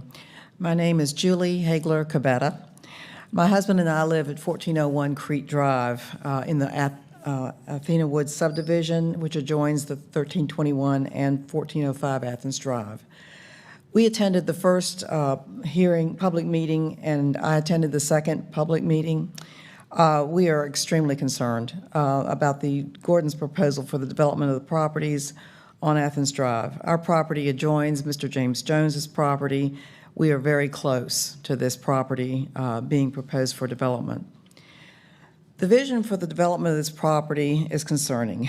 In the two public hearings held since December, there was a discussion of building storefronts with apartments above the storefronts and with the first floor apartments being dedicated to senior apartments. The Gordons envision a daycare that would be staffed by the elderly folks that live in that apartment complex, and a shop where the current grower for the well-fed farm would be able to sell produce. And based on these discussions during the second public meeting, the Gordons do not wish to put any kind of conditions on the rezoning of this land.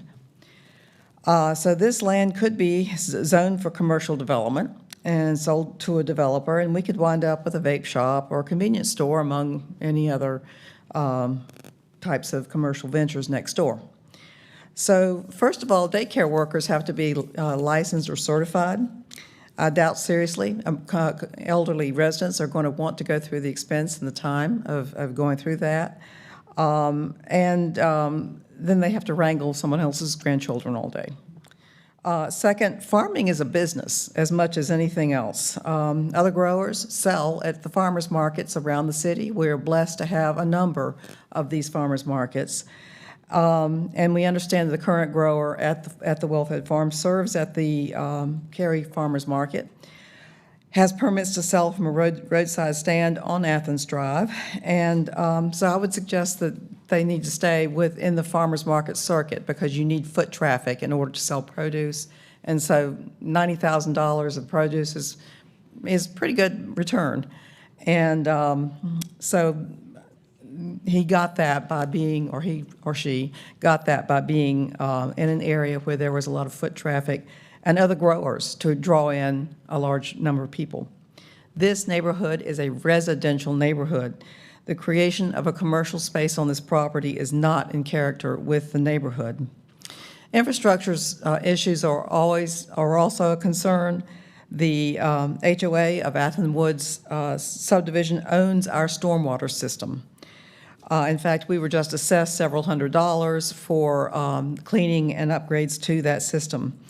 Our HOA president, Larry Shelton, stated at the second public meeting, that the stormwater system is at capacity.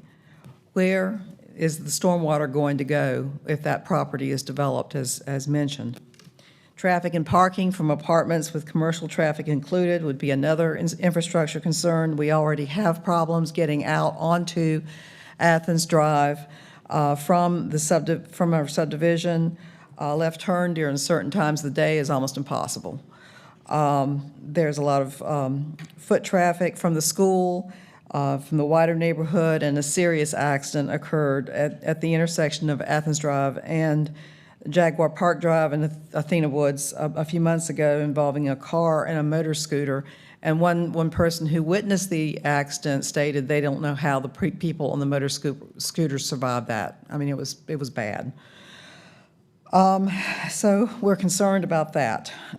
We have Athens Drive High School across from Athens Drive. Do you really believe that school administration would be interested in having a convenience store, which would be possible if there's no conditions placed on this rezoning request, across from the school that would sell beer, cigarettes, vaping products to the students? I mean, we had one near my high school, and I know what was purchased at that store. So that would be another concern. My neighbors have expressed concerns about privacy with the multi-story buildings being proposed. We're worried about runoff from the property because we are downhill from this property. And we understand that the original developer of our neighborhood was actually sued when runoff invaded the properties around the land that was cleared to construct our neighborhood, and those surrounding landowners won that lawsuit. We're worried about noise. Drum circles have been proposed at an unspecified green area on this property.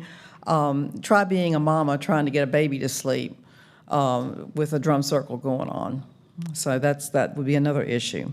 This is a residential neighborhood. One possible use of this property I would suggest would be the new site of the Athens Drive Community Public Library. That would be something I think we could certainly live with. The library serves the Athens Drive community. Don't believe additional traffic would be a big issue. And this property that includes our neighborhood as well as the land that the Athens Drive High School sits on, it was first owned by the Jones family. And the Jones family developed this and farmed this land after the Civil War as formerly enslaved people who were trying to make their way in the world. So this library could be a memorial to that family. I also understand that Ms. Annie B. Jones was a school teacher, and she certainly would probably enjoy having a library on that property. Another use could be the construction of truly affordable homes for public servants like teachers, police, firemen, say 3-bedroom, 2-bath homes that people could actually afford with the salaries that are paid to public servants. I'm aware, because I've spent 20 years in rural community and economic development, they could do this because the little town of Troy in Montgomery County actually did develop a village for their public school teachers so that they could keep their teachers in the town. So if Troy can do it, Raleigh certainly could. In summary, the proposed uses of the property at 1321 and 1405 Athens Drive are not in line with the residential character of the neighborhood. We do not want commercial space on this land, and anything proposed should be in keeping with the neighborhood. Thank you. Thank you. Are there other members of the public who'd like to speak in opposition to this project? If so, please come to the podium and introduce yourself. It looks like we have about 2 minutes and 25 seconds left. I'm going to address the clock. Pause for just one moment. We're fixing the clock just a moment. I'm just going to wait. Great. Okay, we'll do it that way. You can proceed. Thank you. You ready? Yes. My name is Brandon Moore. I live at 5305 Athena Woods in the neighborhood to the north. I want to keep this really short. All the properties on the north side of Athens Drive are R4 now. That's been the policy for a very long time. So this would be a significant change to that. don't want to go over the commercial aspects that's been explored, but this is really a rezoning for a 67-unit apartment complex. With no conditions, that's what the land will be entitled for. And it doesn't really matter about the intentions, it's whoever gets the land next and what they see the value as. So that is very concerning. And then when you hear things like radical idea, less suburban in a suburban area, and the current owner is not going to be the developer, we are very against this rezoning. Thank you. Thanks very much. Are there other members of the public who'd like to speak in support of this project? Or, I'm sorry, in opposition to this project? Let's see if I can talk as fast as my wife says I do. Thank you. Please introduce yourself. My name is Larry Shelton, and I live at 5301 Athena Woods Lane, and I'm speaking against this case primarily to the fact that Brandon mentioned that the current owners have expressed an interest to sort of be, they're 75, they want to retire and have a nice life. They don't want to spend 2 or 3 years developing a property, and I understand that. But I also understand that once the property is sold, and depending on what that zoning is, you can lose that wonderful vision that they have, depending on who buys that land. I don't know if it's odd, but it seems like the people that have been here before us own land and are trying to rezone it and develop it themselves, and this is just a little bit different situation. I might be wrong, but that was my take on that. So that and our stormwater concerns for we're totally downhill from this this development, and we've expressed that to Mr. Burns there in some of the meetings, and even an impact of 5% would make a difference. So thank you. Thanks very much. Bringing it back to the table for comments and questions from our commissioners. Who would like to get us started? Yes, Commissioner Otwell. Thank you, Chair Miller. Mr. Gordon, I've got to say, I really appreciate this vision, and I think that this is a great way to go for, I would love to see more of this throughout the city. And in general, I'm more supportive of introducing mixed use into neighborhoods. I think it improves walkability. It would be great for the school. And I think it would be great for the neighborhood to have these kind of amenities nearby. However, this is directly in conflict with the future land use map, and the area plan that's in place reinforces the idea of matching the existing development pattern. And so I think that in this case, I would not be able to support this without some conditions that restrict what could be done here on the property were you to be unable to develop it according to your vision. And so I encourage you to work with staff to bring some of those conditions to the table. I'm not sure what could be offered, as I'm not a planner, that would still allow viable development. So, but I'd really like to see this work, and so I encourage you to continue to work with the planning staff and bring something forward that I can support. Thank you. Other thoughts from commissioners? Yes, Vice Chair Bennett. Thank you, Chair Miller. Commissioner Otwell, you said it very well. I love this vision as well, but I do have a concern about the lack of conditions, because as speakers have said, once the property is sold with the zoning, it might not be developed consistent with that vision. So I too would encourage you to work with planning staff. I am a planner, but I don't, I'm not sure what conditions could be offered, because we don't determine use during a rezoning case. But if there were some way to discourage a convenience store or that type of use being developed here, that would make me more comfortable. I do understand it's not consistent with the development pattern there now. Generally, if something is going to be inconsistent, then I look for the community benefit the public benefit that would come out of that. And it seems that there is potential for great benefit to come out of this, but not without some sort of condition. So I encourage the ongoing conversation with the neighborhood and with planning staff before I could support it as well. Thank you.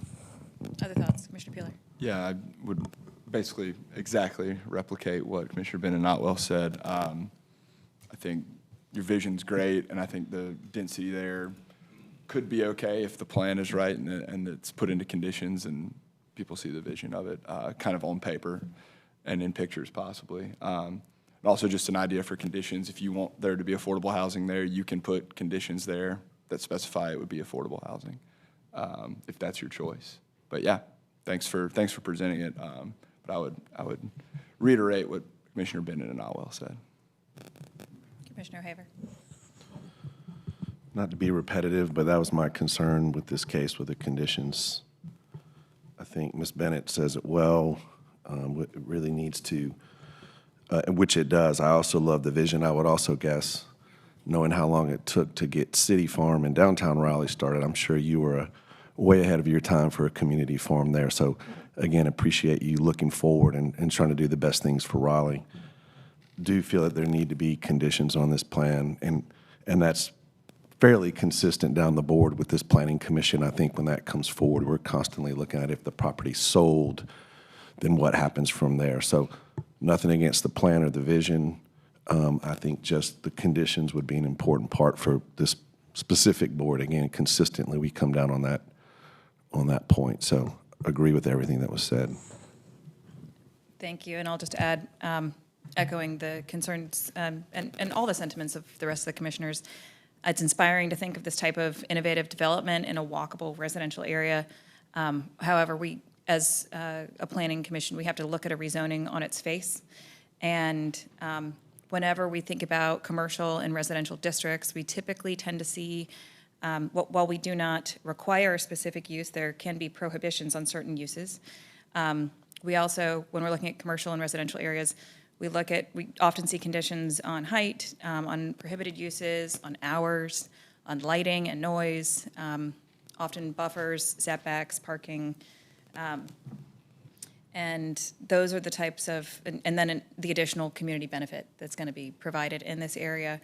And I thank you for the transparent acknowledgement from the applicant that he would not be the developer in this case. So we would just, I would be more comfortable if we understood some of the more traditional safeguards and conditions we put before we add a commercial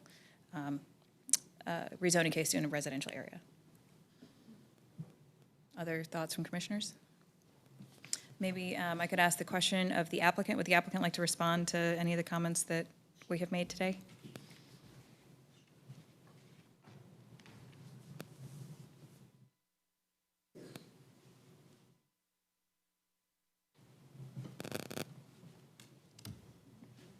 I appreciate the support and the co-vision, because we need this. We can't just keep doing the same thing and expecting a different result.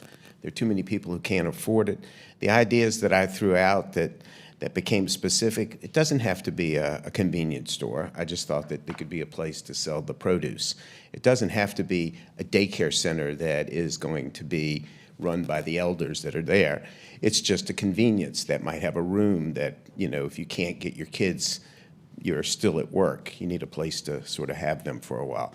The whole idea is not to be commercial with the commercial space, but to be supportive of a community.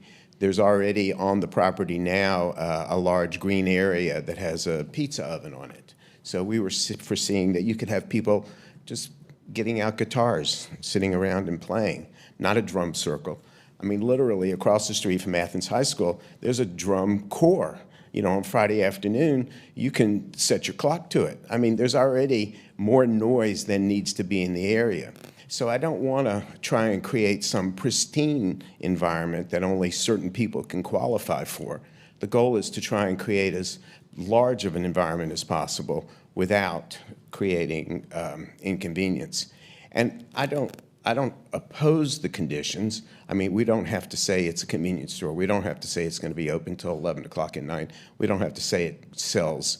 I mean, I'm thinking from my background that we take things like, you know, Sprouts and sandwiches, that the kids, if they came across the street, could actually get something healthy.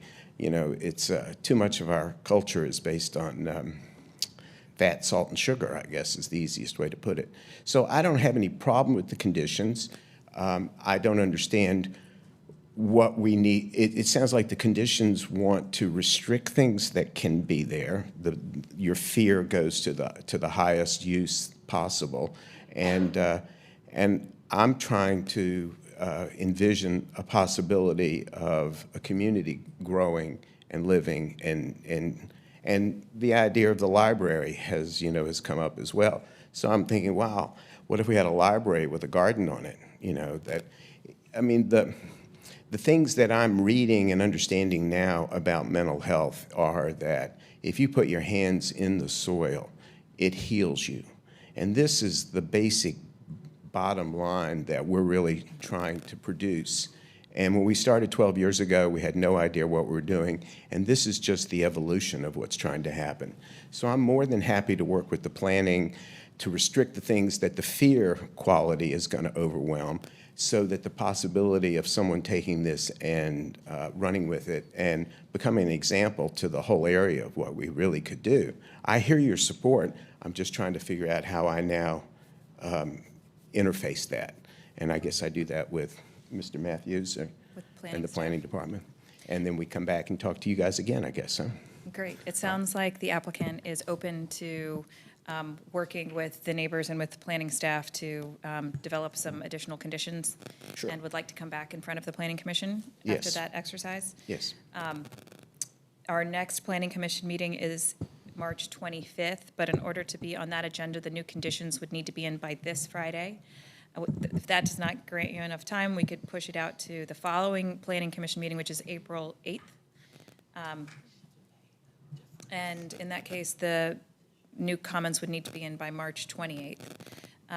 If we were to today defer that case to our April 8th meeting, and you were not ready at that time, let me double check, what is the deadline for action on this case? May 10th.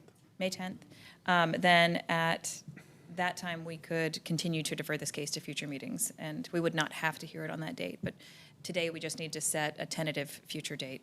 Sure, Where we would need to address that item. So we could set April 8th, or we could set a future date before the deadline for action.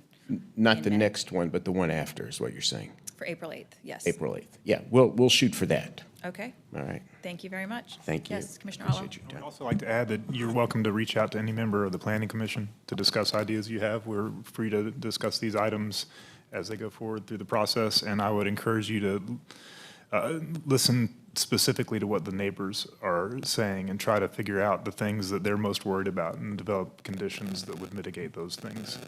Very good. Thank you. Commissioner Haber. Yeah, I want to reiterate the idea about the community farm again. I still have neighbors in my neighborhood and around City Farm that still oppose that City Farm, and it does amazing things for our neighborhood. I pick up produce there all the time. They have programs for kids that are there, and I understand the concern around it. I'm just surprised that there are neighbors with the success of the City Farm that I still hear to this day talking about all the negative things about it. So love the idea of what it can do for a community. So hopefully we can get to a point to move this forward. Sure. I mean, all the things that we have been reading and studying alongside of this are talking about how important this is for mental health. That just getting out and creating community and being part of something, and I think after COVID, so much of our community has gone into the phone or something. It doesn't exist in reality at this point, and we would just like to try and encourage this to become a product. But I hear all of y'all, and I thank you, and we'll be in touch. Thanks very much. So in that case, I'd like to make a motion to defer this rezoning case to our April 8th Planning Commission regular meeting. Do I have a second? Any further discussion? All those in favor? Any opposed? That passes unanimously. Thank you very much. Moving on to our next item, rezoning case Z4724 at Barwell Road. This case is to change approximately 43.67 acres from R4 to R10 with conditions. And we will now turn to Matthew Burns for another presentation from city planning staff. Good morning, everyone. Just give me a second here. Working you hard today.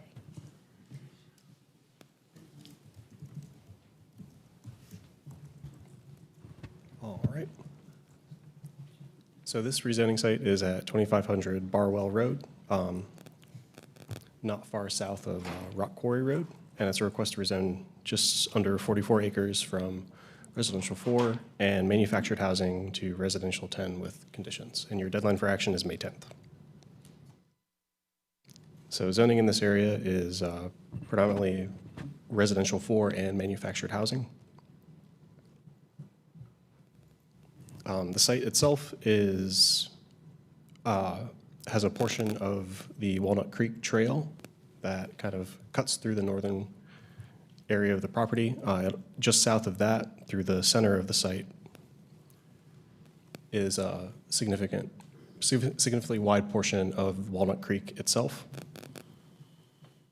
And so there is some residential development to the south and west, but kind of closer to where Walnut Creek runs. It's largely wooded and forested. The site itself is undeveloped. To the north, the site abuts the future site of Pool Road Elementary, so that property is owned by Wake County. And to the east of the site is a City of Raleigh-owned property, which is a lift station. So that's operated by Raleigh Public Utilities. Here are a couple of views of the site. Both of the views to the right are along Barwell Road, and at the lower left is a view from a stub street on Brandy Crest Drive as part of the Brandy Wood neighborhood that abuts the site. Here are a couple of views of the site along the Walnut Creek Trail as well.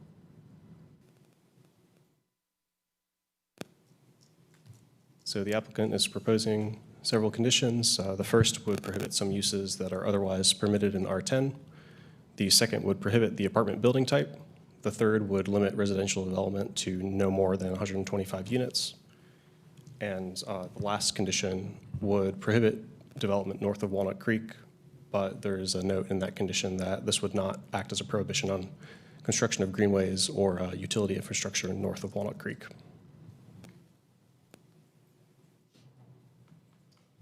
So the request would result in a small increase in entitlement. I would say that the major change between what's permitted by current zoning, R4 and MH versus R10, is the setbacks and lot sizes that could be permitted.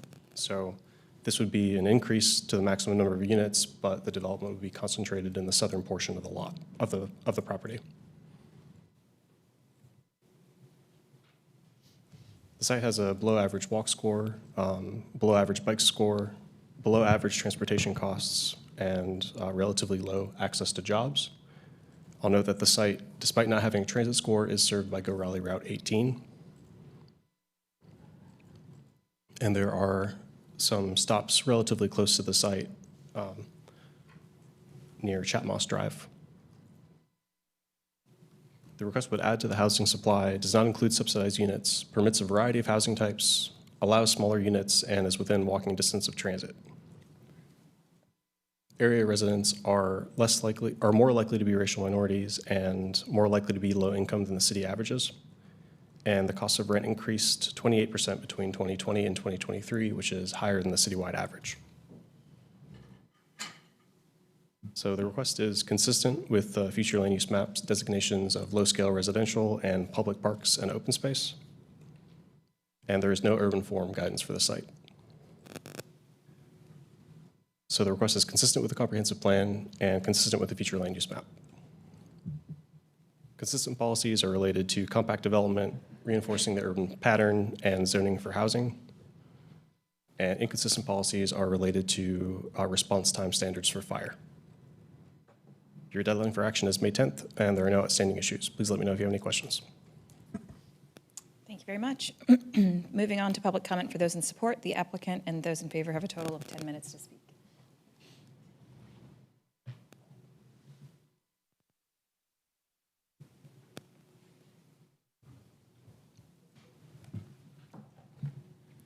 Good afternoon, Commissioners. Worth Mills with Longleaf Law Partners here on behalf of Marlowe and Moy LLC, who is the rezoning applicant.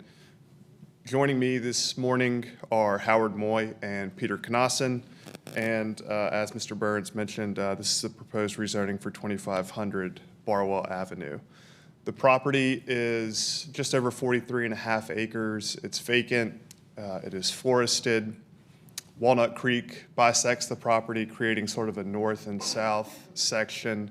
That north section being zoned manufactured housing and the southern section being zoned residential 4. We're proposing to rezone the entirety of the parcel to residential 10 conditional use. This would facilitate either a townhouse or single-family subdivision. That remains to be determined as to what building type is most appropriate here. But as mentioned, all of that development would occur south of Walnut Creek. Here's another look at the site. As mentioned, Walnut Creek, creating that north and south section of the property. Teal Brook and Brandywood subdivisions are to our south and southwest. The City of Raleigh's Walnut Creek lift station is immediately to our east. This map shows the floodplain and floodway for Walnut Creek, the floodway in blue, the 100-year floodplain in pink, and then there is some future floodplain conditions as well.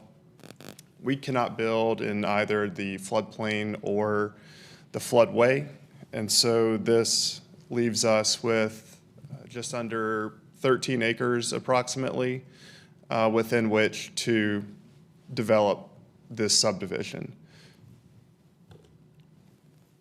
Existing zoning, the northern half of the site zoned manufactured housing, the southern half zoned R4. There are a mix of R4, R6, R10 manufactured housing and mixed-use zoning districts in the area.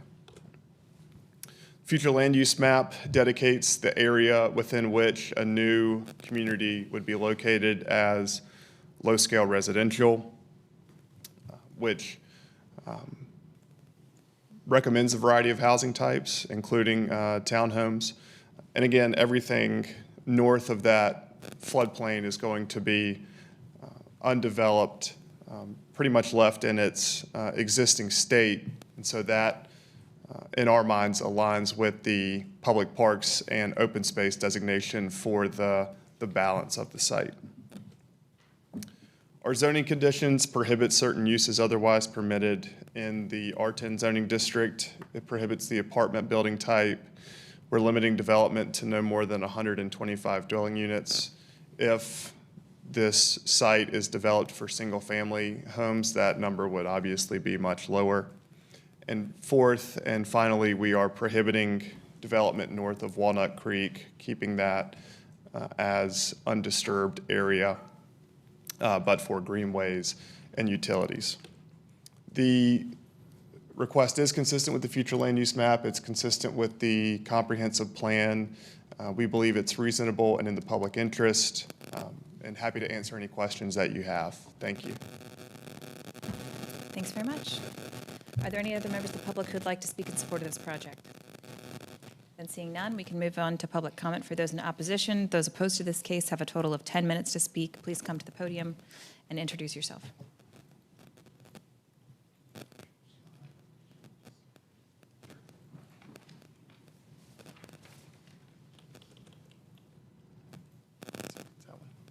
Thank you. Good afternoon, Planning Commission members. I'm Dr. Ulysses Lane. I am President of the Brandywood subdivision and also chair of the Southeast Citizen Advisory Council. So I'm here to talk about this proposal, and it's not quite at the point where we could say we're for or against, but we still don't have enough information about this proposal and some of the issues that have been stated from some of the neighborhood meetings to make good decision. So some of those things, of course, we know in the development areas deal with citizens and rezoning. But a lot of things we understand where infrastructure lags behind. And with this growth and development in Raleigh, this has impacted our area and of course is impacting Barwell Road and some of the other activities that are going on in Pool Road and Rock Quarry. We also, some of the concerns that were outlined in that Exhibit C, if you looked at that report, concerns for the district. And our concern always is a direct impact and indirect impact. So, and to get residents to understand this, because as you know, residents may only look at what happens to them, and even the way you send your letters out to announce these meetings. So the direct impact and indirect impact for people that travel all through that area and the neighbors. So we look to try to get residents educated about these things so that they can make good decisions. And that's one of my goals for this year, is to work with the planning staff, CACs, to educate our residents to be able to make good decisions, to work with the developers and the community and staff on these things. So again, some of the existing concerns along the Barwell Road, the impact of the development, the intent to extend a road from Barwell Road into Brandy Crest, all right? That's not emphasized, that there's a concern for safety because there's a curve there that goes around there where they want to put this road. And we foresee a lot of safety issues there. That was not brought up. We'd like to know how is this going to be addressed because of the speeding and whatnot that goes on Barwell Road and the blind spots that we feel that are already there that'll be developed by this road. It would put a third road into the Brandywood subdivision. We have two roads now with Continental Drive and Chat Moss, but again, putting this road and connecting to Brandy Crest, of course, is going to bring additional traffic and noise and other issues that neighbors in Brandy Crest don't have now. There's also street problems that we're concerned with.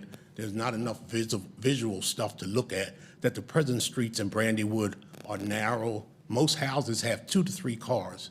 The streets are narrow enough that people are parking on both sides of the street. And for safety reasons, you can hardly get down the street. So we don't know how is this going to be addressed. There is no sidewalks in these old subdivisions, and there probably will be sidewalks in the new ones that we deal with. So again, some of the extents of the road, that entryway. Also, there's bottlenecks down at Brandywood subdivision, on Barwell Road as you go to Barrington, and coming from Pool Road down to Barrington. There's bottlenecks down there. There was always bottlenecks that could go from Pool Road all the way back to Barrington. And then there's bottlenecks for people that want to turn on to Barrington. There's also the lift station that he mentioned. We had a historical problem of odors coming from this lift station. The city worked with us, Southeast CAC and whatever, to come up with several projects to improve this. So I've had decreased complaints about the odor, but the odor is faint and it's still there. We wonder how, putting a new residential facility there, these new owners would deal with this odor that we know had been there, although it has improved. We also talk about the speeding. We talk about some of the environmental issues, the flooding.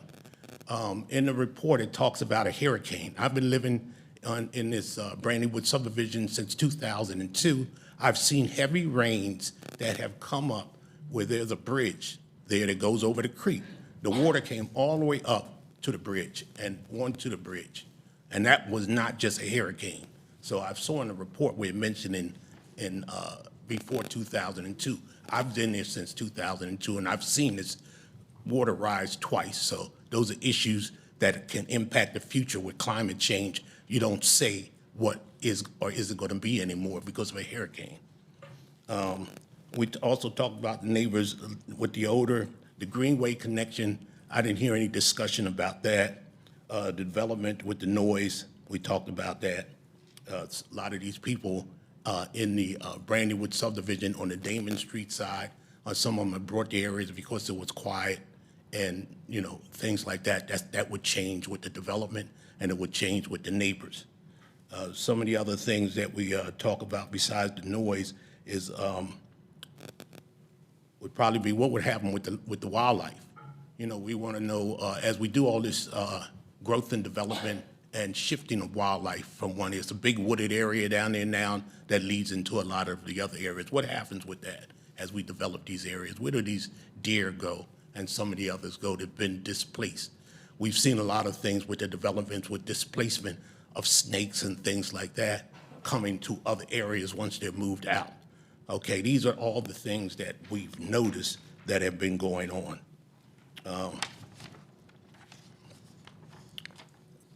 Some of the other areas that we're concerned with, of course, is being able to deal with this growth and development and being able to address these things in such a way that the community can work with developers and work with staff to support these things. But we don't want the quality of life decreased.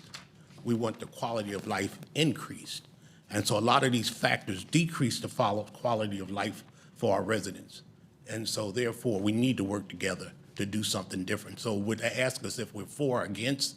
We have to be educated enough and educate ourselves enough with staff so that we can make the best decisions together. Then we can determine whether we're for or against, and we can move along together. Thank you. Thank you very much. Are there any other members of the public who'd like to speak in opposition to this project? One other comment. Yes, we have additional time if you'd come back to the microphone. One other thing I didn't mention, he didn't mention that we've worked together with Mr. Worth for a long time on Old Town and some others, so the Southeast CAC. But we're having a Southeast CAC meeting this Thursday at 7 o'clock, and he's been invited to come and again present. Because I noticed at these neighborhood meetings that I've been attending, where there's only been 3 or 4 people that show up. Once the community organization and CAC gets involved, we can double, triple that. And then once we can bring them to our CAC meetings, we can get input. So there's been a lot of trust and transparency that has been lost in government. And I'm trying to bring that back to say that citizen community engagement is important. If you give your input, it's going to be considered. A lot of people now, since COVID, are not getting involved because they do not believe that their input counts. And so we can only show by our results how important their input is and that it does count and it has been considered. So I want to give every opportunity for everybody to participate in that. Thank you. Thank you, Dr. Lang. Any other public comment in opposition to this project? Then seeing none, we can bring it back to the table for further discussion. Who would like to get us started?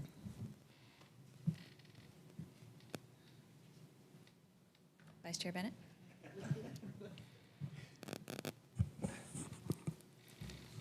I was taking notes.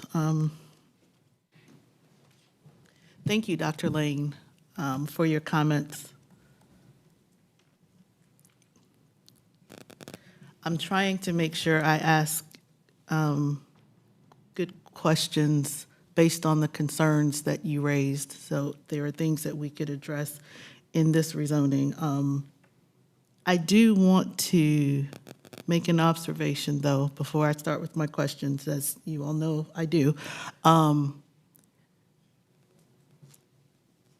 We've heard a couple other cases today, and we saw the show of, I guess, public comment that we got, and the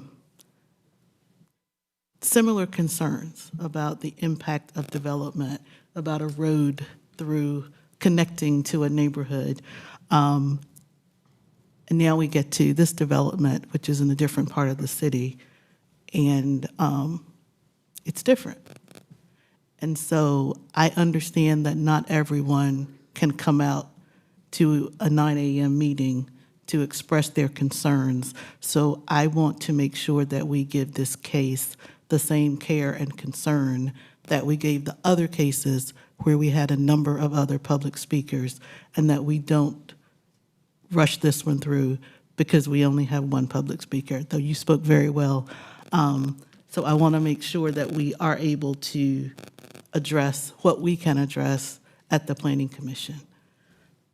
I do want to ask Mr. Mills, are you open to, I guess, us deferring this so you could meet with the CAC and talk more about the case and their concerns and whether or not you need to do anything with conditions, just to talk to the neighborhood? Yes, ma'am. We are open to deferring that, whether, I'm just trying to think of timing here, which date makes most sense, whether it's in 2 weeks or a month. But whatever the commission chooses, we would be amenable to deferring a decision on this case. Okay. While you're up there, you know what? I'm just going to, I'm going to stop talking right now and let others ask. I'm trying to form like questions about specific conditions based on the concerns I heard, but I'm struggling to ask you if there's a specific condition you would be willing to consider.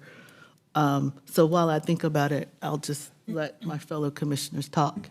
Thank you very much. It sounds like we may be deferring this case to a future meeting, so it'd be helpful to provide the applicant with any guidance on any specific concerns or thoughts any of us have. So other comments from commissioners? I have a question, well, two questions. To be clear, Brandy Crest, that stub is intended to be connected, which would be required to be connected to any development. Is that correct? That's correct. Okay. I guess my other question, and I know I ask about tree conservation and open space a lot here. This one having so much of it being a FEMA floodway, the required tree conservation and open space that would apply to this, as per the UDO, as I understand it, would apply to the entire lot, entire 43 acres, including the FEMA floodway. Is that right? Or would it have to come out of the developable acres? And that might be a question for staff, but being that it's 43 acres, only 12.88 are developable, does that tree conservation and open space have to be in the developable part? Appears we have stormwater staff. Sally Hoyt, Raleigh Stormwater. Well, it is Urban Forestry who specifically addresses that. I can tell you that the tree conservation areas are allowed to be in the FEMA floodplain and in Zone 2 of the riparian buffer. Zone 1 of the riparian buffer, which is the closest to the creek, the trees are already protected, and so it is not allowed to be in that area. But there's nothing about the floodplain regulations that require trees to be preserved. So it can be essentially double counted in Zone 1, but not Zone 2 of the buffer? No, they are not allowed to dedicate Zone 1 as part of the tree conservation area, but Zone 2 of the buffer and the floodplain could be part of the tree conservation area, because under the stormwater regulations, those are not required to save trees. Okay, that makes sense. I think, we see this with most cases, I think, in the ETJ, and anything that gets annexed, often, those rules apply, and there's often flood area or buffer areas for whatever reason that kind of get counted into that. I think from a tree conservation standpoint and an environmental standpoint, I'd love to see that, a condition that would count that as per the developable 12.8 acres. I think that makes the quality of life in that development a lot better. I think it adds shade and adds all kinds of things we outline in our comp plan and our UDO. And having it in that area to the north that's not developable doesn't really do what the rule intends for me. But I don't know if other commissioners share that thought. Would the applicant like to respond? So is the request to dedicate our TCA within the 12.88 acres that is developable? Yeah, I think that's what I would request. I mean, on any other kind of development, if you were developing 12.88 acres and the lot did not include all that floodway, you would have to do it in the developable part. And that, I think, gets to the, the essence of the rule is to have tree conservation built into a developed area, to have trees around the houses, around the development. So that's personally what I'd like to see. Commissioner Haver? Y'all know I normally like to go last, but I'll just piggyback on Commissioner Reeves. I think by doing that, the applicant could take the northern boundary in the 12.88 acres and still meet that requirement. So I don't know if just sort of that blanket condition is going to meet sort of your intent there. But again, to be consistent, especially if we're pushing all of the development south, we're going from a 30-foot rear yard to a 20-foot rear yard on existing single-family homes. And so, my request would be, would you consider maintaining what's there by right now? And I know I should know this by now, but I always ask questions about the transition yard. So I've got a few other comments. I'll just piggyback on this if that's okay. So switching gears just a little bit on the transition yard from a townhome to a single-family home along that southern and southwest boundary. Are there difference between the two, depending on what's developed, single-family or townhome? Or if there's a transition yard, there might not even be a transition yard from townhome to single-family. Is that a question for staff? It's a question for staff or whoever can answer it. So a neighborhood transition yard would not apply here because it would be, the boundary would be residential and residential. It wouldn't be a transition from a mixed use. That's what I thought. Is grading allowed within that rear yard setback? I don't know off the top of my head, but I can find out for you. Okay. That would be a concern because I've gone back and looked at some of even the projects that I've recommended approval for where we've required pretty extensive buffer yards. A lot of that plant material's dead. It's not really serving its function. And so I'm super concerned about the comments about blasting and grading and knowing the topography in the area. So I'm just asking the applicant to consider some additional conditions when you're adjacent to existing single-family homes.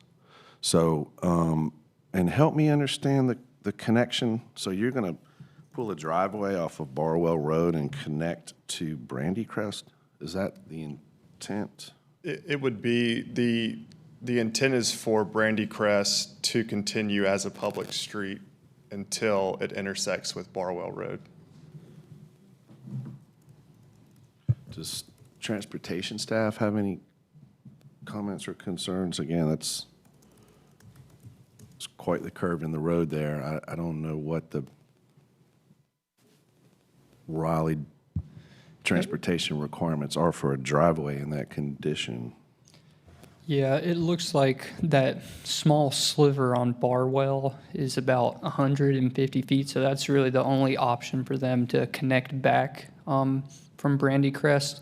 This isn't something that we've really looked at in detail, other than just noting the UDO requirements for connecting that substreet. Barwell Road is a state-maintained road, so that access will also need to be approved by NCDOT. So this will be discussed a lot more at site plan, looking at that intersection with Barwell and seeing what could be done to make sure it's a safe intersection. Great. And to just continue along that line of thinking a little bit and to acknowledge Commissioner Bennett's comments, which I appreciate, about just the level of care and looking at this case compared to some of the earlier ones. And you heard me comment earlier, typically I'm for connecting roads, and in that particular case I wasn't.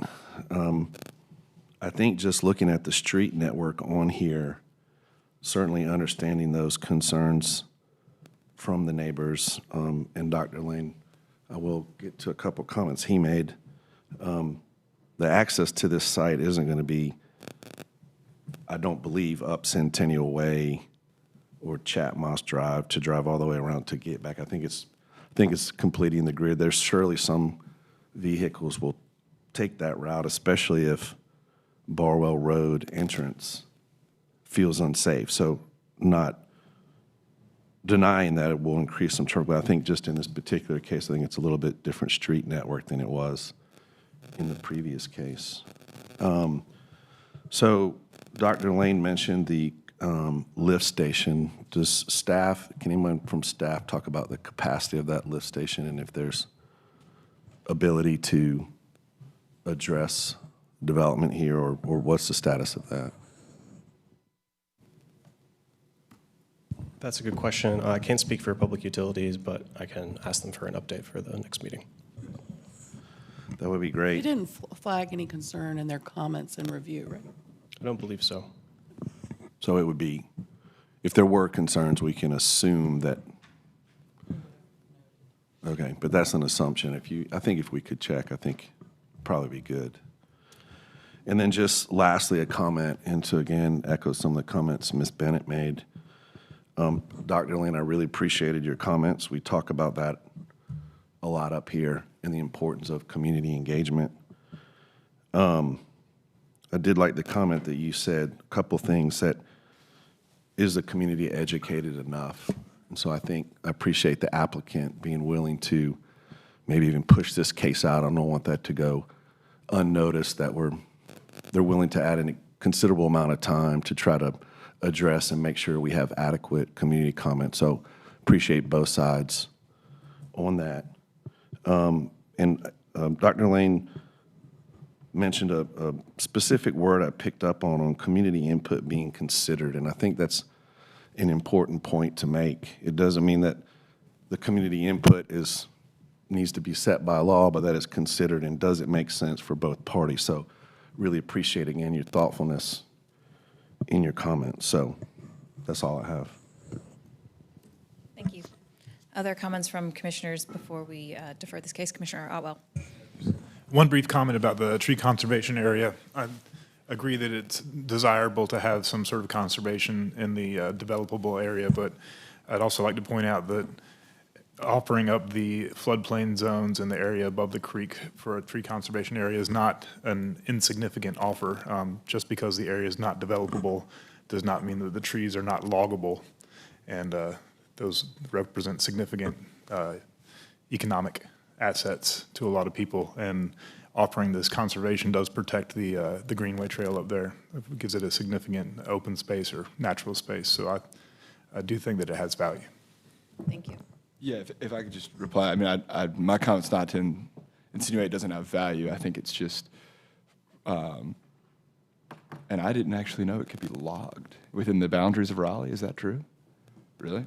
Yeah, I think my comment's just more to have that rule. I think it is intended to protect residential and commercial development more. And if it's an area that can't be developed, it's a fairly small amount of area anyway, 10 to 15%. So having it within the development, I think we get the essence of the rule. And definitely grateful that it shades the trail, the Walnut Creek Trail, and Walnut Creek itself needs a lot of tree cover. I just think I'd like to have that built into any 13-acre development as per the UDO. So.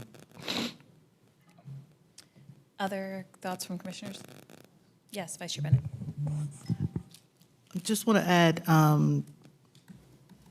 Dr. Lane, wherever this case gets deferred to, whatever date, if neighbors aren't able to attend the meeting, please encourage them to email us, because we do read our emails, and we will ask questions based on those emails that we receive. So please encourage them to email us. If they'd like to talk to us prior to the meeting, like someone mentioned before, many of us make ourselves available to do that as well. Same with Mr. Mills. I mean, we make ourselves available to have conversations and ask questions and get clarification so we can be more informed during the meetings as well. So that also extends to residents and to you, Dr. Lane. Thank you. Were there additional comments? Okay. Well, in that case, it looks like, would the applicant like to respond to anything? No, I appreciate all of the comments from Dr. Lane and from the commissioners, and we'll use the time between now and our next Planning Commission meeting to find answers to some of those questions and also find solutions via zoning conditions. I think just personally, in terms of the next Planning Commission date, I would probably prefer the first meeting in April, since our CAC meeting is Thursday night, and then conditions would be due Friday afternoon. So that will give us an additional 2 weeks to evaluate what comes out of both of this meeting and the CAC meeting. Okay. Going to try for, it sounds like maybe we want to try for March 25th, but if we're unable to do that, then on March 25th, we could at that point defer until April 8th. That works Does that too. sound fine? Mhm. Okay. When was the CAC meeting? Thursday. It's this Thursday. And then revised conditions are due when? Friday. The 14th The next day, whatever that or the day. 21st? So at this point, we have to set a deferral date, and again, if the applicant is not able or doesn't wish to be heard on the 25th, then we could, on the 25th, we could defer it again until the 8th. Right, but I'm just trying to figure out the time between the CAC meeting and when the revised conditions are due to staff. Can you tell me those two dates? The meeting is on the 12th. Okay, The deadline is the 14th for the Planning Commission meeting on the 25th. okay. Again, just to be consistent, I'm not saying it can't be done, but my opinion is that's a very short amount of time to be able to take into consideration if there are additional comments. So, again, completely understand, wanting to keep the train moving forward. Just, I've made that comment before, and I think you're hearing from the commission that it's important to us that we understand that the community is heard, and just want to make sure that a day and a half is enough time for you all to take that information, consider it, and put in conditions. So I think the meeting is the 13th, not the 12th. Did you say it was Thursday? Yeah, so it's the 13th. So it's not a day and a half. Next day. It's the due next the day. next day. Okay. Other comments from commissioners? Then, seeing none, I'd like to make a motion to defer this item to our March 25th meeting of our regular meeting for the Planning Commission. Do I have a second? Second. Any further discussion? All those in favor? Any opposed? That motion passes unanimously. Thank you very much. Thank you. Moving on to approval of the minutes. We have one set of minutes from our February 25th Planning Commission regular meeting. Are there any comments to the minutes? Seeing none, I will make a motion to approve the minutes. Do I have a second? We have a second from Commissioner Otwell. Any discussion? All those in favor? Any opposed? That passes unanimously. Thank you. Moving on to other business, report of the chair. I'd like to acknowledge our new Planning Commission member, Jessica Cochran. She is replacing Commissioner Dean Raines, and we just wanted to welcome you to the commission and thank you for your willingness to this public service for your city, and we look forward to working with you. So when we get down the line, please feel free to introduce yourself as well. We have 2 additional commissioners coming on board shortly. I will reach out to everyone offline regarding additional committee appointments for the remainder of this fiscal year through June 30th. So with that, I will move down the line. Thank you. We have no items for Committee of the Whole, or do we? We may have an item, we didn't have anything confirmed when this was published, but there may be an item that comes forward. So We should know for the 27th, Okay, yes, sir. so in that case, We may then meet, we may well meet. Committee of the Whole may meet on March 27th at 4 p.m. Thank you. I will send out notification once that's confirmed. Thank you. I hope y'all back me up with your calendars. My computer just died. But, all right, yeah, we have a text change committee coming up next Wednesday, the 19th at 4 p.m. I think we're going to be in One Exchange Plaza, and we will be talking about cottage court garages. So I look forward to seeing the committee at that time, and I'll also send out reminders. Thank you. Yes, moving down the line. So I'm on the text change committee, but I haven't been to a meeting yet, so I don't know if there's anything I can add. Great. if we do have committee of the whole, for quorum's sake, I will be out of town on the 27th, just FYI. Also, thanks for joining us. Glad you're here, Jessica. I believe I saw another commissioner was appointed, Tolulope, and then is there a third appointed? Soon. Soon. I think. It's on the agenda, like next Tuesday, I guess. Cool. Other than that, no report. Also no report, but committee of the whole, again, I thought we canceled it last week, so I now have a conflict, so I will not be able to attend as well. So sorry about that. Okay. Thanks so much. And moving to report of the Assistant Director. I wanted to note that at your last meeting, you discussed an item coming out of Strategic Planning Committee that will appear on your next agenda for your discussion then. I also wanted to welcome Commissioner Cochran. Tolulope Omakai will join us at the next meeting. And as mentioned, there should be another appointment made by council at their next regular meeting. And that person would replace Mr. Mann. I think that's it. Thanks for your service and for being here this morning. The 6 of you are great. Thank you. Anything else for the good of the order? Well, then with that, we are adjourned. Thank you very much.